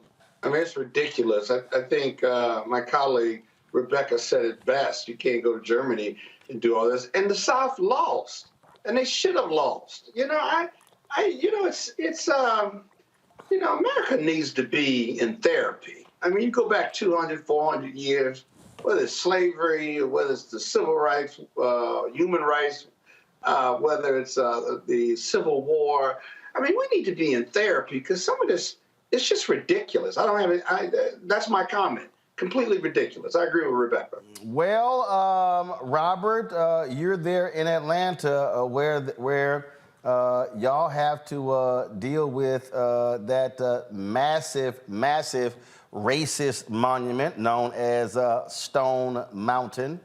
And they love touting that. And again, if people go there, what you see with that is an absolute monument to some of the nation's biggest domestic terrorists in American history. This here is an image of that racist monument. Well, 2 points, Roland. One, I need conservatives to make up their mind on the timetable we're dealing with here. Because when we talk about reparations for African Americans, this was so long ago. We don't need to be revisiting history. We don't need to be dredging up the past. Why are we so fascinated and fixated on the past? That's what we always hear from conservatives when we talk about fixing past discrimination with remedial action and affirmative action in the here and now. They say, well, the cure for past discrimination is not current discrimination. Why are you so obsessed with all these things that happened 150 and 200 years ago? Okay, fine. But then when it's time to take down the statues, they say, well, why are you trying to destroy our history? This is who we are. This is who we are as a nation. This is what we built up. They have to decide which side of that argument they want to exist on. Do you want to be on the side that says that this stuff is old and antiquated and not who America is anymore? Or do you want to be on the side of history that says we need to understand and learn from this history, and that learning has to take place through reparations for the Black community? I'll make you a trade. You can keep all the damn Confederate statues you want. Give us our reparations today. I will just walk right past the statue with my money. But if you don't want to do one, you have to give up the other. Secondarily, On the issue of Stone Mountain, there have been suggestions over the years to, well, just put an American flag over Stone Mountain. Who's going to have the money to remove the carvings? It is essential for us as a society to remove the carvings both on Stone Mountain and on Mount Rushmore. 10,000 years from now, after the entirety of human civilization has gone to ash, after maybe even the human species is destroyed, Stone Mountain is carved into granite. It will still be there. Mount Rushmore will still be there. If people show back up on this planet 100,000 years from now, they will look at Stone Mountain the same way we look at the Sphinx in Egypt and think that this is the hallmark of a great civilization. Indeed, the only thing remaining of what America is in 10,000 years could indeed be Stone Mountain. And unless we want that to be the indelible mark that America leaves on the future civilizations on Earth, we have to destroy that monument. It's not enough to simply cover it up. It's not enough to simply ignore it. It must be destroyed. And of course, it is a monument 800 feet tall to three of the biggest domestic terrorists in the country. That is Jefferson Davis, Robert E. Lee, and Thomas Stonewall Jackson.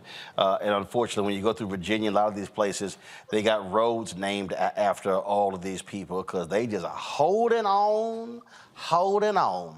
All right, y'all, we come back. We're going to talk about money. Taraji P. Henson, not happy at all, but fighting the battle when it comes to pay equity in Hollywood. We'll discuss that in our segment, Where's Our Money? Plus, my conversation with Sir the Baptist, one of the bright new stars of gospel music. He is a fascinating brother, and wait till y'all hear him talk about how sensitive his ears are to sound.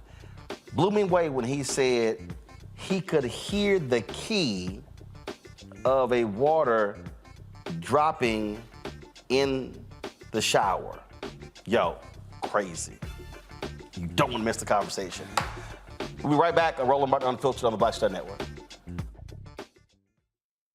When you talk about blackness and what happens in black culture, we're about covering these things that matter to us, speaking to our issues and concerns. This is a genuine people-powered movement. There's a lot of stuff that we're not getting. You get it, and you spread the word. We wish to plead our own cause. Too long have others spoken for us. We cannot tell our own story if we can't pay for it. This is about covering us. Invest in black-owned media. Your dollars matter. We don't have to keep asking them to cover our stuff. So please support us in what we do, folks. We want to hit 2,000 people, $50 this month, raise $100,000. We're behind 100,000, so we want to hit that. Y'all money makes this possible. Check some money orders. Go to P.O. Box 57196, Washington, D.C. 20037-0196. The Cash App is $RM Unfiltered. PayPal is R Martin Unfiltered. Venmo is RM Unfiltered. Zelle is Roland at RolandSMartin.com.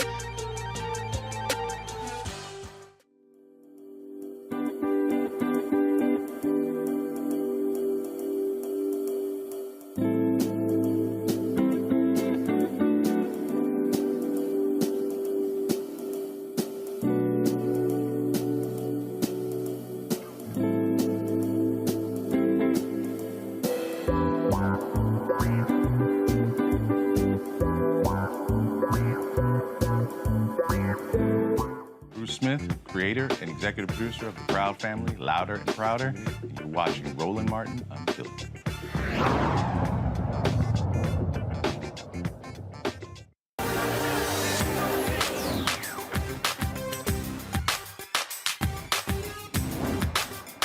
We've been frozen out. Facing an extinction level event. We don't fight this fight right now. You're not going to have black-owned media. All right, you'll often hear me talking about the battle we are always engaged in when it comes to black-owned media, fighting for resources, fighting for advertising. But we see this battle in all fields. We're right now in this country, a black college graduate actually makes on average less than a white person with a high school diploma. Well, Taraji P. Henson had an interview with Sirius XM Radio. They've been out promoting The Color Purple opens Christmas Day. And she talked about how hard this is. And she broke down and said how that she's almost even thought about leaving the business. Listen to this.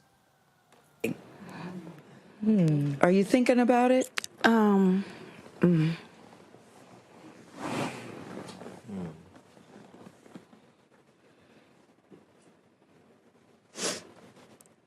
I'm just tired of working so hard, being gracious at what I do, getting paid a fraction of the cost. I'm tired of hearing my sisters say the same thing over and over. You get tired.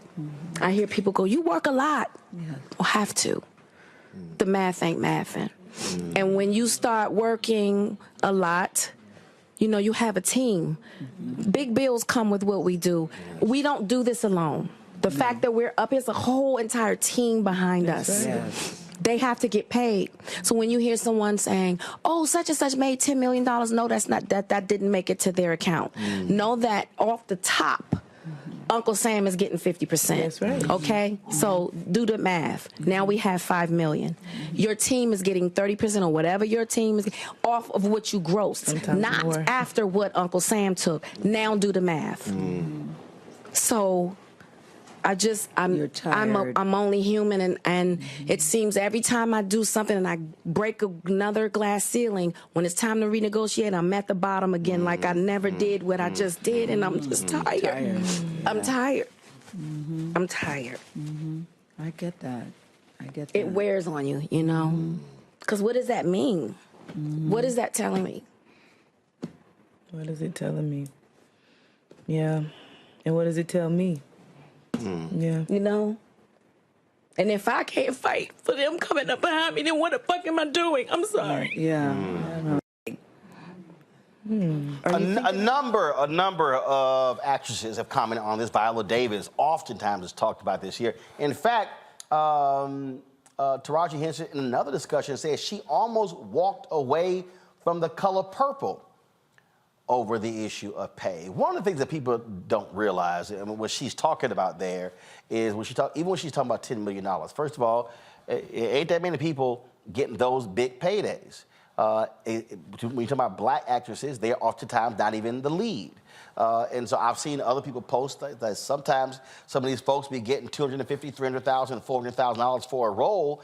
And so now you talk about 50% off the top for taxes, business managers, lawyers, agents, publicists, and they might be left with $75,000, $100,000. And then guess what? You may only have one role for an entire year.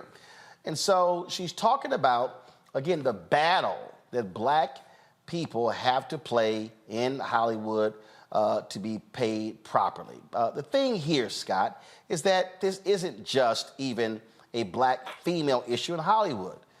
We see this for black engineers, black lawyers, black doctors, black accountants, entrepreneurs. I mean, it is a function of this society always wanting to pay black people less for our talent.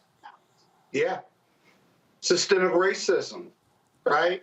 I don't believe, and I fight for my income as an equity partner at a big law firm every year, every 15 months. And, you know, you get tired of arguing that someone that doesn't look like me, who has the same book of business I have, gets paid more than me. Roger Henson is right. You get tired of fighting. You know, when you're on top, right, and you eating at the highest level in your profession, what you don't see and what she's really talking about is how hard it is to be extraordinary as a person, as someone who happens to be a person of color. Because I compete against everybody. She competes against everybody, not just black people. But to stay on top, underneath that iceberg, you see the pain and the disappointment and the hard work and how tired you are just to fight to stay on top and compete against those that don't look like you, and to have to fight to get paid as much or to fight to get paid as much as possible, that in comparison, right, the talent around you that doesn't look like you isn't smarter than you, isn't better than you, doesn't work harder than you, isn't more extraordinary than you, isn't more excellent than you. And so the fight that she's talking about is not the fight for excellence, but the fight to be paid for your excellence as someone that happens to be a person of color. It's the melanin in my skin. That's the challenge with people that don't look like me. Can they value me as they value themselves, or does the melanin in my skin get in the way of my excellence and equality? That's really the challenge for all of us who are at the top of our profession, whether it's Taraji, me, or my colleagues on the on this show. This was an interview that she did with the SAG-AFTRA Foundation, where she also talked about this. Here, listen to this. Best acting business decision that you made. So whether that be representation, firing everybody after Cookie. Everybody had to fucking go. Where is my deal? Where is my commercial? Cookie was top of the fashion game.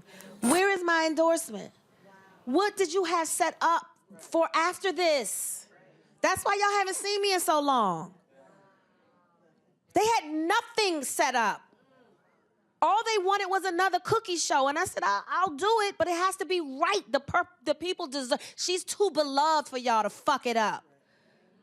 And so when they didn't get it right, I was like, well, that's it. And then they had nothing else. You're all fucking fired.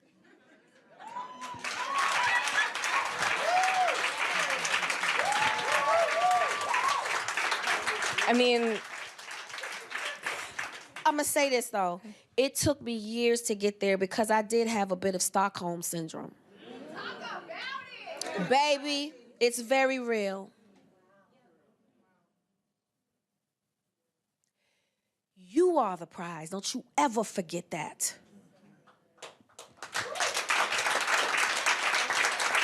You are the talent. You are there. So the thing here, Rebecca, which I think is just what was most fundamental for people, is you have to understand your worth and you have to be willing to walk away from certain things if you believe you are not being paid fairly. So Taraji referenced when she played Cookie in Empire, and I just want to note that Terrence Howard just filed a lawsuit over the wages that he received while he was in Empire, and he's in part blaming the Creative Artists Agency who was representing him at the time, and he's making the claim that they weren't fairly representing his interests with his on Empire. That's one thing. We've also heard Steve Harvey talk about in the past that instead of paying your team 30%, get a contract attorney that's actually doing the deal instead of having 3 or 4 different representatives in that deal as a way to cut down an overhead. But something I also want to mention here is that Monique exposed this. You know, years ago, she exposed it and she received a lot of ridicule. She talked about she only got $50,000 for her role in the movie Precious.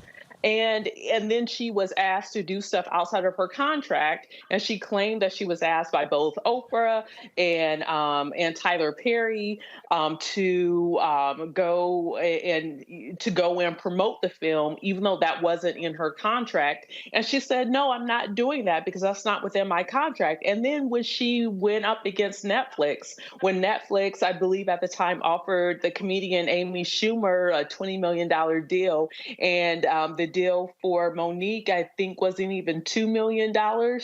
And, you know, people do have to speak up because this happens all the time. It doesn't just happen to Black women, it also happens to Black men, of where Black folks in America, in our society, we are expected just to show up, show out, work twice as hard, be overly stressed, make a way out of no way, but then we aren't properly compensated. So we do have to figure out, so how do we, is there opportunities for us to take agency and actually to negotiate our worth?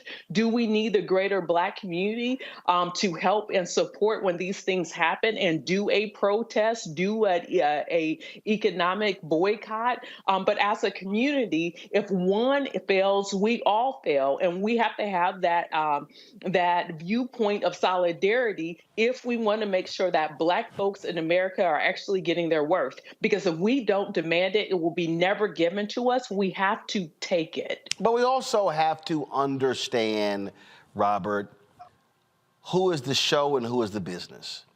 And I think part of the problem that often happens is people rely on others to do things. And I totally understand what Taraji was saying there. You know, where were the fashion deals? Where were the commercial? Where were those different things? And that's also putting your career in somebody else's hands. There was another actress, I'm not going to name, who fired her whole team. Folks were turning deals down that she wasn't being made aware of. And we were having this conversation, and she was asking me, you know, how do I run my business? I said, first of all, you just use the proper phrase. I run my business. I am not going to, and in fact, the singer Severin and I had this conversation when she went independent, when she was running her business. I think for so many people, what too often happens is they're letting other people control that. And as Taraji said, oh, well, if I'm not taking deals, y'all ain't getting your percentage. But you got to be challenging those folks on what are you actually doing? How are you earning? If you're an agent, oh, you're just not going to sit here and feast on the deal that I signed. No, what are the other deals that you're going out and getting? I remember firing this very prominent agency, and I said, you ain't brought me shit.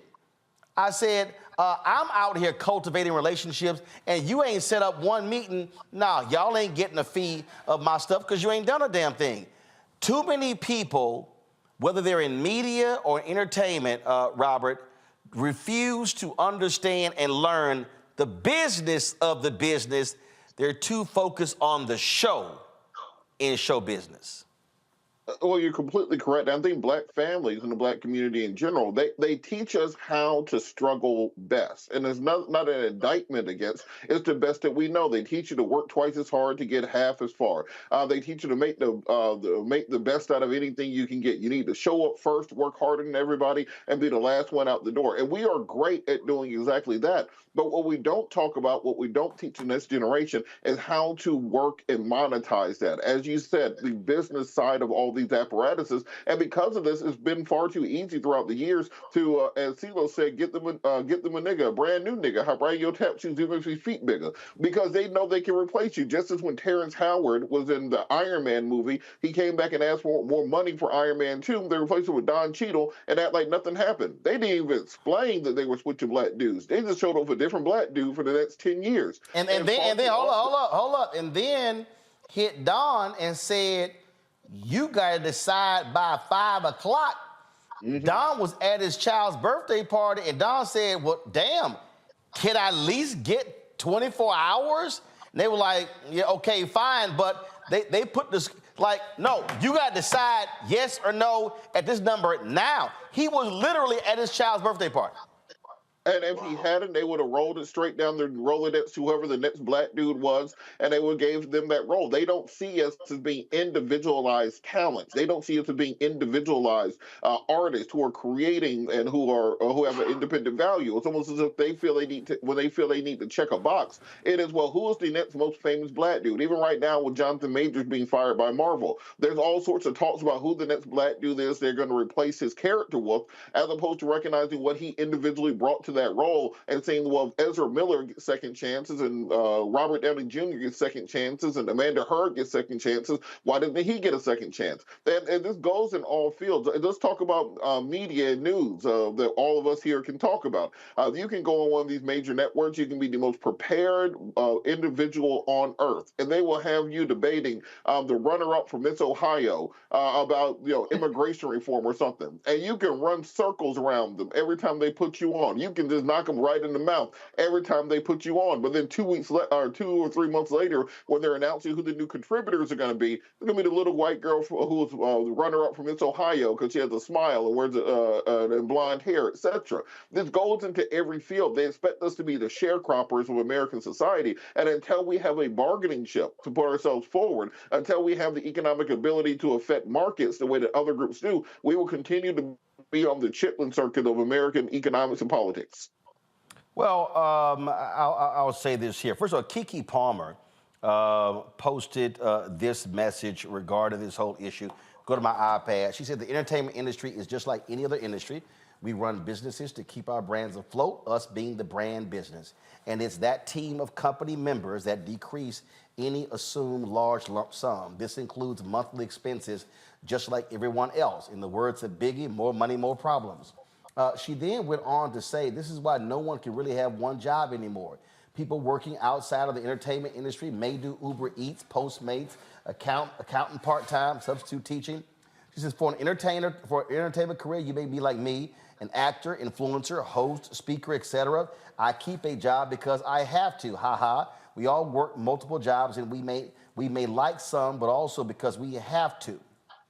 To be successful and live in America, it's literally this way because of the cash to expense ratio. And this is why entrepreneurship is so important, but that in itself is expensive.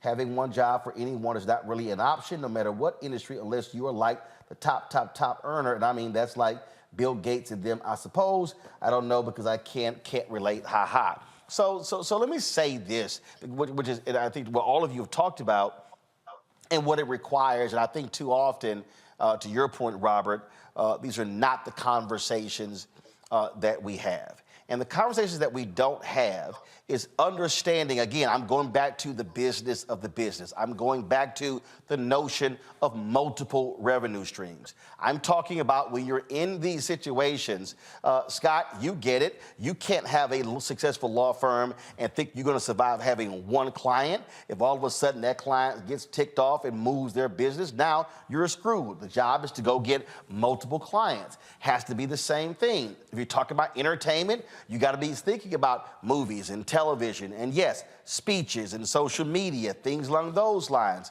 And I think so many of us, when you look at these record deals that people accept, so many of us, we take bad deals because we're so enamored with, oh my God, I signed a deal with Sony, I signed the deal with Columbia, with Arista, I signed the deal with Motown. But a lot of our people, we see them on TV once unsung, they ain't read the contract, never saw it, never read it, and they don't even realize Kirk Franklin did an interview the other day, how in his early deals, he signed away 100% of his publishing.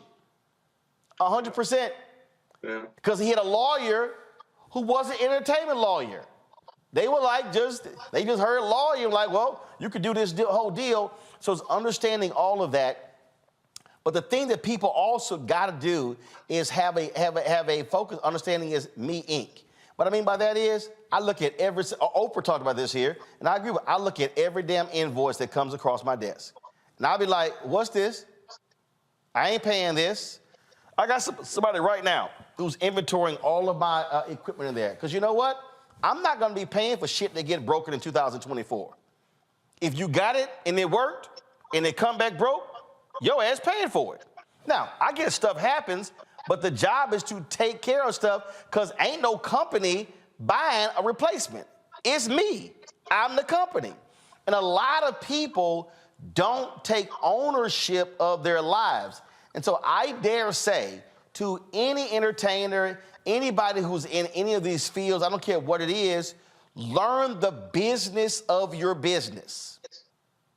Otherwise, you're out here busting your butt and you're sending other people's children to school and they getting paid, and then you're going to be left with nothing. And people saying, oh my God, I love that show you were in. I love that movie you were in. Terrence Howard talked about it. He got paid, was it 12 grand for Hustle and Flow? It was an independent film. I mean, these things actually happen. Here's the question, that you get paid on the back end, and guess what he also said? He said that he hasn't been getting any residuals from the music because the folks who produced the movie, they said the song was the artist DJ, his character, which meant they've been getting paid, not him. We had better learn to read the fine print of these deals as well. And I'm gonna say this last thing right here, which is hard, Scott, for some people. We gotta get over white validation. We gotta understand that you might wanna go sign a book deal, but if you're a celebrity, you can actually probably make more money pushing that book yourself than frankly going out there, getting a big advance, and all you do is working to pay that sucker back to that publisher. You working your butt off to sell them copies for them. It's also meaning owning your content. It means you being able to license deals as well. It means you going out there to broker deals. Not everybody's gonna understand the business. Not everybody wants to be a producer, wants to be an owner. I understand that. But what I'm saying is this: the worst thing in the world is if we, as black people, if we are always the show and somebody else is the business. Scott, real quick. You gotta sign your own checks and you gotta write your own checks. But Roland, whatever the industry is, I don't think you can just be an artist or a lawyer. You got to understand the business of your business. Yeah. Right? You've got to. I'm not a lawyer, but I read my contracts. As a matter of fact, I was catching stuff and I was like, come here. This line right here. What that mean? Right. No, I mean, well, actually, I was interpreting the line and I was challenging my agent and my lawyer going, how y'all missed that? And I read line by line by line, so I knew every piece of that contract. And I've represented, watch this, I've represented my share of athletes and entertainers over 32 years in big law. It's not my specialty, but I've certainly done a lot of those deals. Let me tell you something, Roland. If I hear one more time from someone in the business, in your business or in the sports business, well, what do you think? Well, I haven't read the contract. Should I sign it, Scott, or should I not? Should you sign it or should you not? I'm not. That's a business decision. I do law. You're going to read it line by line, and I'll answer all your questions, right? But you got cats out here so much in the game and love the game that they don't even want to read the contract. They want a lawyer or an agent to tell them, should I sign it? Did you review it? If you say I should sign it, then I'm going to sign it, right? I need the money. Literally. It's ridiculous. You're going to be in this business and not read a contract that's going to pay you for a short period of time. We call it short money, right? That's why you got to have multiple streams of income. Even if you're a lawyer, you need to be invested in real estate. If you're going to get into the media and do commentary, you need to get paid for your commentary, a lot or a little or whatever the case might be, because you only got so long in this life to make money.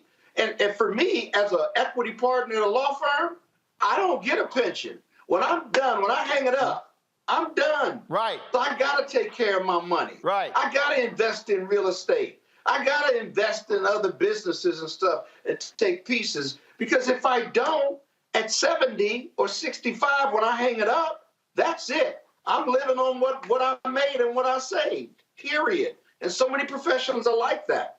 So you're a business, you got to learn your business, period. Well, I tell you what, when I was at TV One, we were doing news. We were doing the show News One Now, and every time we would go shoot something, we had to hire an outside production company, and that was always a cost.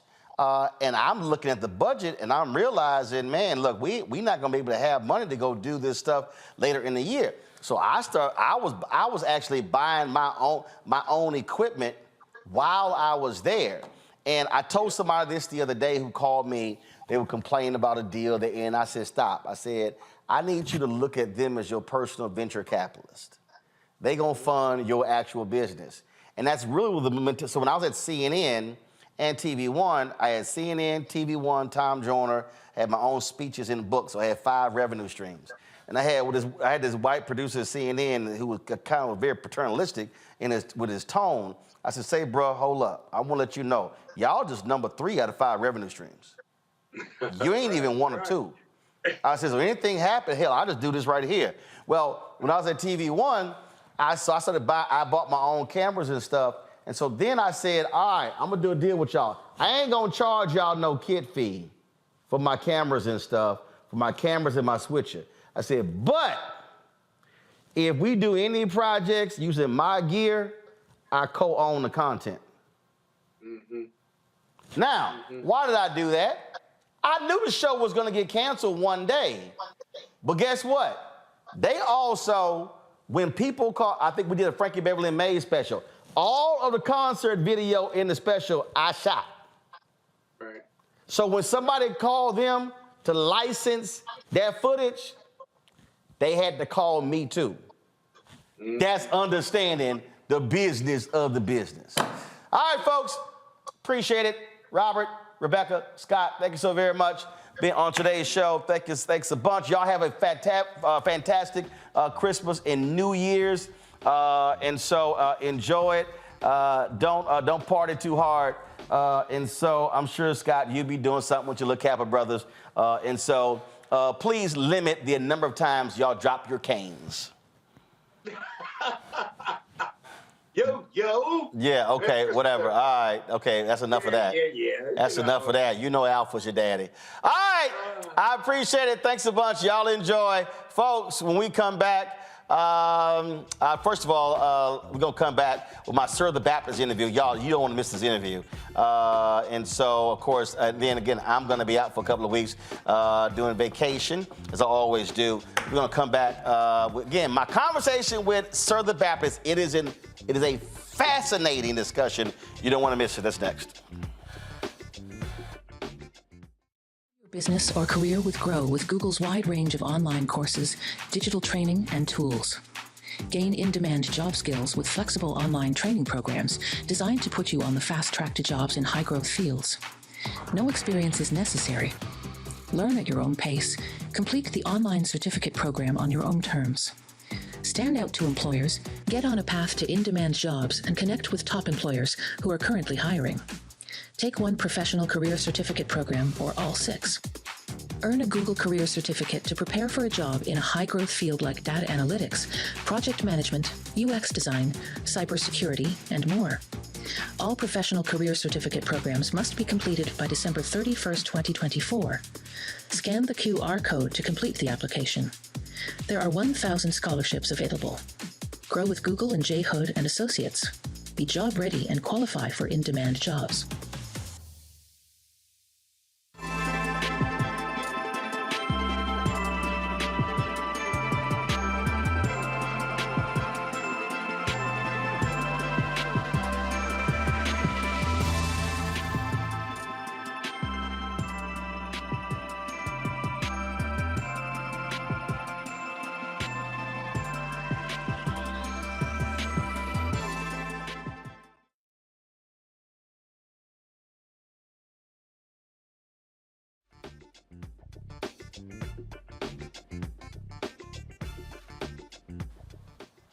All right, folks, Sir the Baptist, remember he won Grammys working with the Tennessee State University Marching Band. He has this ambitious project when it comes to other HBCUs. We talked about it when I sat down with him at the House of Hope in Chicago, where they were rehearsing for the McDonald's Inspiration Celebration and Gospel Tour. It's a really fascinating conversation. This brother is a genius when it comes to sound. Here's our conversation. Sir, you have had, man, one heck of a year. Yeah. It's been good. Yeah, it's been great. Talk about, again, history made at the Grammys, but the Tennessee State folks were hyped. Yeah. Everybody who participated in the whole deal, but because it was just a totally unique project. Yeah. I was introduced to TSU through Larry Jenkins, Professor Larry Jenkins, and he kind of just took me around and let me hear the music. I was actually looking for the sound. I went on this sound run because I kind of like chase sound. So I was looking for the Joshua and the Walls of Jericho. And I found that in the marching band because they were marching around the Walls of Jericho and playing the horns. So to me, that's a marching band. So I went to HBCU to try to find that sound. And I found a sound, and it was at TSU. And You visited other HBCUs? Yeah. Before that, I went to Howard. I went to, Alabama A&M, like a bunch of schools. But you knew in your head the exact sound you were looking to hear. Yeah, and Professor has a really unique sound when it comes down to arranging. So it was really like, let me find the real sound of HBCUs. Right. And they really brought it to the table, and I was able to record, and Dallas Austin kind of taught me how to record marching bands because he did drum lines. Right. So I took that information, went there, slept there, everything, in the band room, right? Wow, really? Yeah. How long were you there? Almost a year. Yeah, almost a year. Yeah. In the band room, just recording, showing up, recording, and then we came across. It was like you were in college for that year. Yeah, right. Because I'd never been in college as well. But I knew I could help solve something for the music department. They gave me an honorary doctorate for it. And from there, we got the Grammy. And now we're headed toward the next Grammy by bringing 10 HBCUs and creating an HBCU symphony that will actually hire students. Actually, one of the TSU students is outside right now. He plays trumpet. He's now on tour with me. I heard him playing out there. Yeah, he's on tour now. So straight from school to being a hired musician, and I want to do that for as many musicians as possible, and then we can score films. So HBCU Symphony is a new organization that I'm starting. So I'm learning how to do 501c3s and unionizing symphonies and endowments and all of that sort of stuff to turn it into a full symphony that can do black films like Tyler Perry or Will Smith or Now, was that born out of this experience, or did you already have that vision before you even started this? I didn't. When I did TSU, I felt so bad because they were online and everybody was like, oh man, we didn't win a Grammy. Like, oh, my school didn't get that, or I wish he had to come to my school. And I know how important it is for musicians to not put their instruments down after school. You usually have to put your instrument down after marching band and then go and find a real job. Right. Well, in this case, we'll be able to hire them like we're doing with Kurt right now. So, yeah, that's kind of the goal. See, the thing that I think was awesome about that is I always talk about intentionality. Yeah. Meaning you start off with, this is what I want to do. Yeah. So when you said, I'm looking for a sound, you could have went from a sound standpoint, you could have went to any number of PWIs. Yeah. Or whatever, but you were like, no. There's a certain thing I'm looking for. And so you were intentional in saying, no, I want an HBCU sound. Yeah. And then even within that one, I want a certain sound within the HBCU sound. Yeah. I mean, the symphony of the HBCU sound is the marching band. Right? Because when we go into the parties or whatever, or the games, everything is surrounded around the marching band, the drum major, and all of that, right? So the majorettes, like, it's a really important part to African American history, and I knew I wanted that sound. You couldn't get that at a PWI. It had to be HBCU. And then, so this HBCU symphony, have you had conversations with folks in the movie space about this and saying, hey, you're scoring films here, like you're doing it already. Here's a great way to do it, and you are truly impacting and helping black students in HBCUs. Yeah, I've had a conversation with a few, but the goal is to make the best music as much as possible. So it's like score. Well, the name of the album is The Now Testament, so I'm trying to score what's going on in our previous time by referencing the Old and the New Testament. So the Now Testament has this sound. So score the sound from the Clotilda in Mobile, Alabama, the slave ship, the last slave ship to America, all the way up to February when the Grammy hits, or when we do Mardi Gras, because we're playing for the Queen of Mardi Gras. So like this black sound will the symphony will take you through from the Clotilda to Mardi Gras next year, and you'll have this sound and this big performance, and these 10 HBCUs come together, and then we create that sound, right? Then we go to films. We did get an offer from Bungalow and a few other people to jump in and create a documentary series around it with Hulu and all of that sort of stuff, but the goal is to first just create the sound and make sure that it resonates with the culture of gospel. I'm going to let Tyler know Right. That would be amazing. That would be amazing. Down? Yeah, because I mean, then he can, use so many students and give them a chance to really like get their chops up. Like kids were changing their Instagram page saying, Grammy Award-winning trumpeter. Absolutely. You know what I mean? And that's true. They're on this Grammy Award-winning album. Yeah. And they got their Grammy. If you want it, you want a Grammy. Right. You Grammy Award-winning. Right. And the reason why we went for that is because, in the world of music, that's very important. Yeah. So to set that standard, and Fisk had already done it the year before with the Jubilee Singers, but we knew that if we did it in a way that gospel could really relate, as far as like, HBCUs, marching bands, all the, playing fields, they were playing against Jackson State in that big stadium, and they're playing the album. Mm-hmm. So have you already picked those 10 HBCUs? Yeah, so we have Philander Smith, we have, Jesus Christ, Wilberforce, we have... Out of Ohio? Alabama A&M. Okay. North Carolina A&T, all right. North Carolina Central. Like it's just it's a lot of Fisk. We just recorded with the Fisk marching band. See, now you pick 10, so that means you're gonna have about 97 folks now mad, like, yo, man. well, as much as I possibly can pull it off, put them together so that it's no longer a battle. Right. The thing is, we battle against each other, and we're not actually building together. So instead of battling, let's play together and break the Guinness World Record for the largest African-American performance. So that's the goal at Mardi Gras, to really have that many kids playing at one time and making an album and making a statement. Now, in I the know world. one of those 10 from Louisiana. Oh, yeah, absolutely. Yeah. You ain't trying to get cussed out at home. No.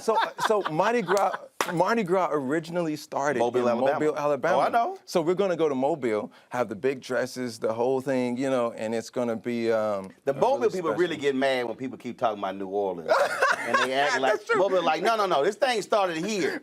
Right. Mobile people take it real personal. People only reference New Orleans and Mardi Gras. Yeah, because it's connected to Africa Town and how the Clotilda started from, Africa Town started from Clotilda. And that's the whole journey of what I think this album would consist of. When did this sound thing begin in your head? How old were you? Man, it was long time ago. I was a little kid. Just finding sound, just chasing sound. Well, first of all, was it music being constantly played in your house? Was it in the neighborhood? Yeah. So part of my sound, I could hear it from the projects outside of the church, but my dad's church in Chicago here was really musical. Like all my brothers and sisters, our 22 brothers and sisters, are musical. Mm-hmm.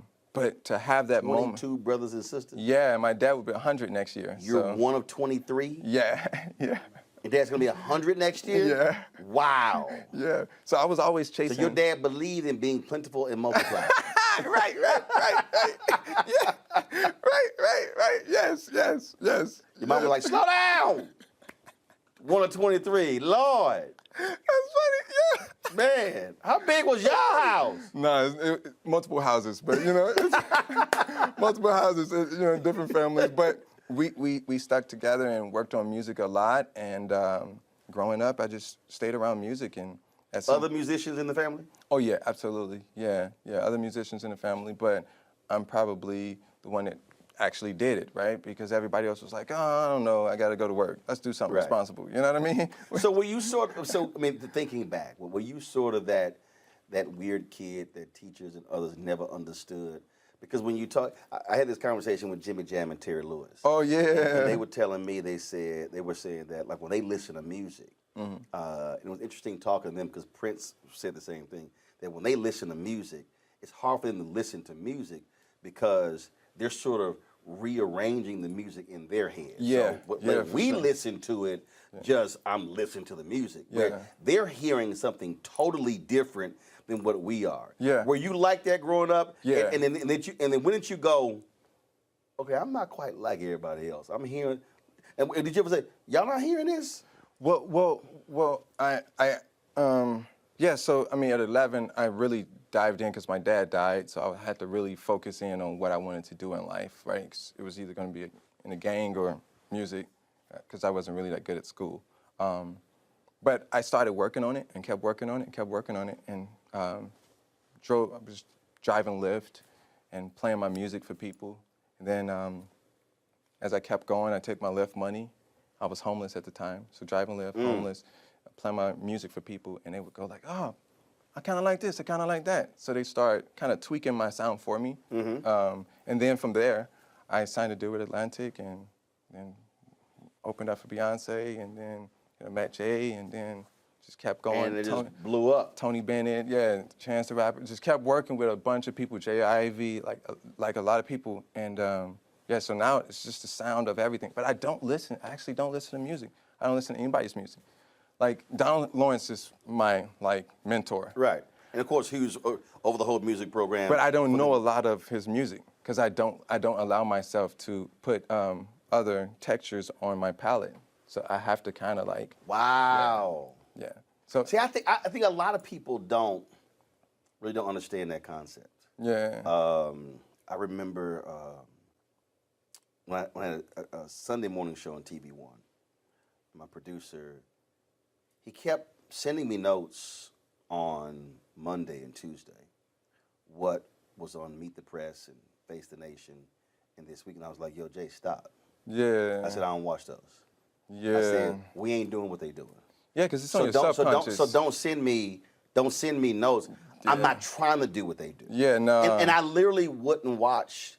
I literally wouldn't watch it. Yeah, because it messes up your genius as well. Well, I just don't. It's like, if it's not interesting to me, then I'm like, why am I sitting here watching this? And like even now, I had a friend ask me, fellow journalist, who asked me. He said, "Oh, what columnists do you read?" I said, "I don't read none of them." What I meant by that, now I might read somebody's stuff, but I don't go, "Oh, I'm reading so and so every single week or twice a week. I'm seeking them out."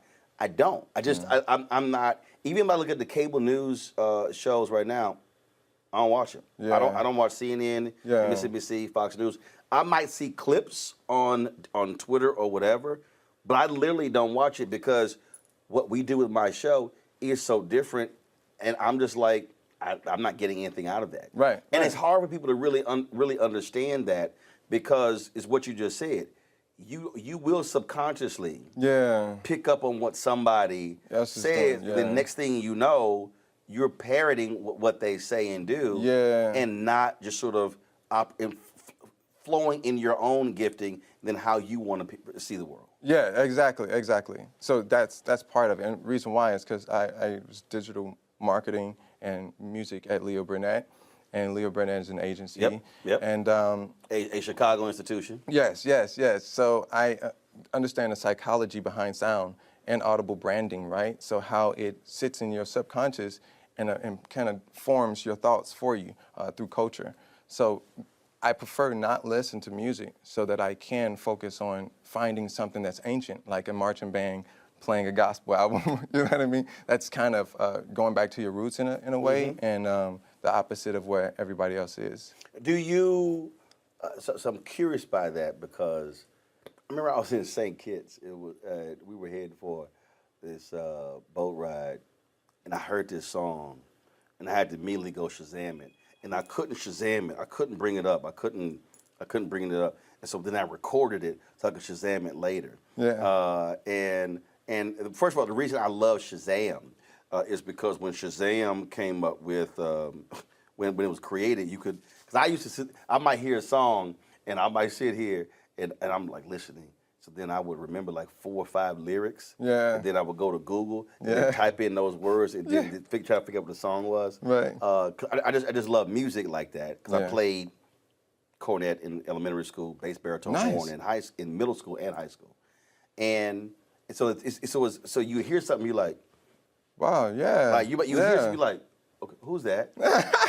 and so then like I might walk over and I'll be somewhere and I'm like Shazamming something. Like, what you doing? I'm like, I'm trying to figure out what the song this is. Yeah. So for you, how do you walk through this world when you're in airports and when you're just anywhere? Do you hear something and you go,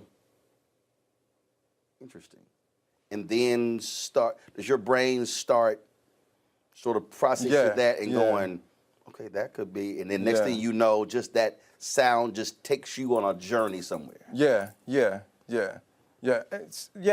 But most of the time I try to ignore places that play music. No, I don't even mean music.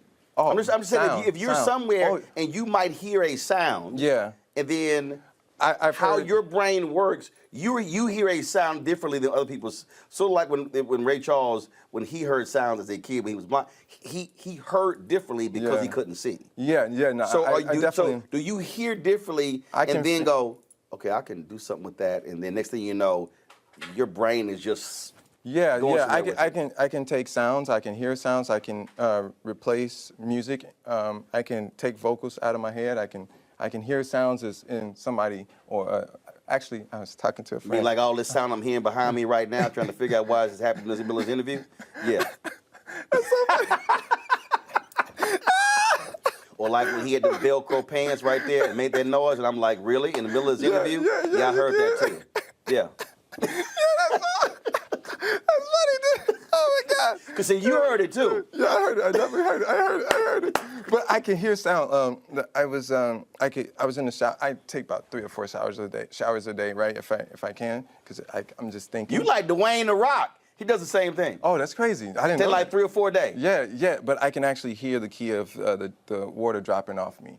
Yeah, for sure. Or like there was a. You could hear. Wait a minute. Hold up. You could hear the water dropping off. Yeah, I can hear what key was in. Yeah, or like a friend had a faucet that was a little on, and I can hear the whistle. I'm like, yo, that key is, you know. Or I can listen to 432 and tell the difference between 440 and 432 hertz, so I can feel it. Like I'm in the studio most of the time, so I can feel sound. Yo, that's crazy. Yeah, it's pretty insane. It drives me insane a little bit. No, that's what I was about to say. Bootsy's the same way though. Bootsy Collins, he's the same way. Like. Yeah, like there's people that get stuck into finding sound and creating sound that they might go perform, but they really feel like prostitutes when they perform. It's more so they like to create things, like Prince. Like he can perform, but you know he wasn't trying to be like Michael. He was more so in the studio making albums and albums and albums and albums that we still have yet to touch. Because he was in search of something. He was. Like I was totally like when he left Warner Brothers, and then he left them when he left the 700 songs. Wow. And his whole deal was none of those songs were good enough for release. And one of them I just love called "It's About That Walk." I love the song, and I'm like, and it was crazy because when he died, George Lopez was a good friend of his, and I met him 2 or 3 times. Met Prince twice. Wow. And it was crazy because Van Jones told me, I swore y'all were friends, but he always talked about you.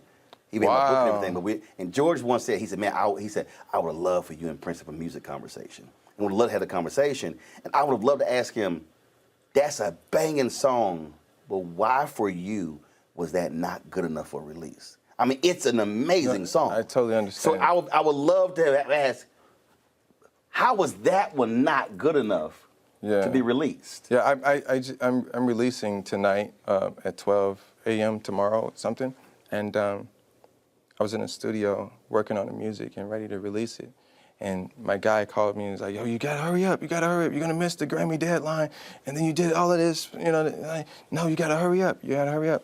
And it's not finished, but I had to upload it in order to meet the deadline. Right. I was full body on the floor crying for hours. Because for you, it wasn't perfect. It wasn't. Wow. Yeah, so I feel that, yeah. So how do you then deal with that? Because and in some ways, I'm gonna ask them, can I replace the audio later? Hey, distribution, you already did that. You released it. Now let me tweak the mix real quick and send it to you again. And then what I mean by that, in some ways, because you said it earlier, in some ways you're trapped by the genius. And sometimes you have to let it go. Yeah. So do you have those around you who you trust who are kind of like, sir? Yeah, Jay Ivy, for sure. We gotta let it go, bro. Yeah, he's like, yo, you gotta let it go, for sure. But I mean, it's the first symphony for gospel, period. We've never had an artist that was a symphony. Right. And then it's HBCUs, you know what I mean? And it's the HBCU symphony. Like, we didn't even have one of those before. It must drive you crazy that schools today don't have the same appreciation of music and the arts that they used to. As I said, I played in elementary school, junior high, and high school. Yeah. And it bugs me because I absolutely believe that playing an instrument is essential. has played a huge role in my success as a journalist. Wow. Because you have to read music. Yeah. You have to study music. Yeah. You have to listen to the sound of other people and then understand I'm playing too loud. Yeah. I'm not playing loud enough. Right. And so then you can literally apply all of that music to so many other areas of life. Yeah. Did you play an instrument when you were in school? I could play a little bit. I could play a little bit of drums and piano and stuff because my dad was a pastor. If the musician doesn't come or show up. So you weren't. So what's interesting to me is you really were not a hardcore musician. No. But you have this sounding gift. Yeah. That's also what's interesting because normally, like when you mentioned Prince and I mentioned Jimmy Jam and Terry Lewis, a number of people they play instruments. Yeah. I actually wouldn't compare myself to them at all, to like Prince or Michael or anybody like that. I chase sound as like almost a science, right? So it's like I'm chasing it almost like an A&R, like a Berry Gordy or like, because they're musical. They're just, they can hear hits and they can make them based on hearing, but they can't make them off hands, right? Like you can't. Yeah, like, Barry was a songwriter. Yeah, but he wasn't. I can songwrite. He wasn't a musician. I can write songs on anything. Like the other night when I was on the floor, I saw you on the floor crying. Yeah, for hours. I saw an ant and I saw the ant shadow, and I was like, I've never seen an ant shadow. It was so beautiful, and I was like, I can write a song about that. That's gonna be so dope. But it's those type of things where you can write songs about almost anything, but you have to like hear them. And musicians can play anything. Right. But it's about placement. It's about timing. It's about scoring a moment and shifting energy. So yeah. So do the people around you, do they have to understand when something happens? You like, y'all chill out. That's just her. Because some people kind of be like, what, like have you had where your mind sort of drifts off? You could be with a group, you could be going somewhere or whatever, and you're just sort of like something just takes your mind away. Sometimes it's kind of like, y'all just chill. Don't worry about it. That's just him doing what he does. Yeah, most people encourage me because it's an exploration, you know. Good. So if I hear a sound and I go, just let me go. Like my journey in life is my journey in life, and I'm meant to experience life a different way than everybody else is. Absolutely. So, last question for you. So, Bree Babineau, who's on this tour, you already said you don't listen to music, so yes, maybe you. So here's the deal. So I threw out the Bree. We were just talking, and then I threw out the Commodore song "Zoom," and she was like, "Who's that?" Then she thought Lionel Richie was Lil Richard. So she had no idea what Zoom was. I was like, girl, I said, black folk, he can't perform no concert, he don't play Zoom. Right. Then I mentioned Jeffrey Osborne and LTD, and she swore Jeffrey Osborne wasn't even black. So, do you know who Lionel Richie and the Commodores are? I know Lionel Richie because of Jay Ivey. Lionel Richie was like, you guys got to do another album. But do I know Lionel Richie songs all the way through, or no? Gotcha. But at least you know Lionel Richie. Yes, I definitely know who Lionel Richie is, yeah, for sure. Bree, because I was snatching her black card. I told her black card status. Okay. Do you know Jeffrey Osborne, LTD? No. Okay, so you looked up and got the first half right. She ain't know nobody. She said he ain't black with last name Osborne. I was like, oh my God, only one of the greatest singers, unbelievable brother, drummer for LTD, became lead singer. You're right, so yeah, Bree was struggling. She was struggling. Then she challenged me to ask everybody else on the McDonald's tour. Everybody's on the tour. if they knew. Lionel Richie. Both of them. And then she told me I couldn't ask Hezekiah and Anthony because they were older. But she said everybody else younger, they ain't gonna know who you're talking about. Yeah. And I proved to her she was wrong. Yeah, I definitely know Lionel Richie, yeah. Good. Yeah. Yeah, he told us, keep our foot on the gas, like keep working. Next Grammy, keep moving. There you go. Don't think that it's that you've acquired anything. Go to your second mountain. There you go. Well, when he's only one of the greatest songwriters of all time, so that's some sound advice. Yeah. Man, great conversation. Yes, good sir. seeing you. Absolutely. And good luck with everything, baby. Thank you, man. I Appreciate it, man. Thanks a bunch. Yes, sir.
Back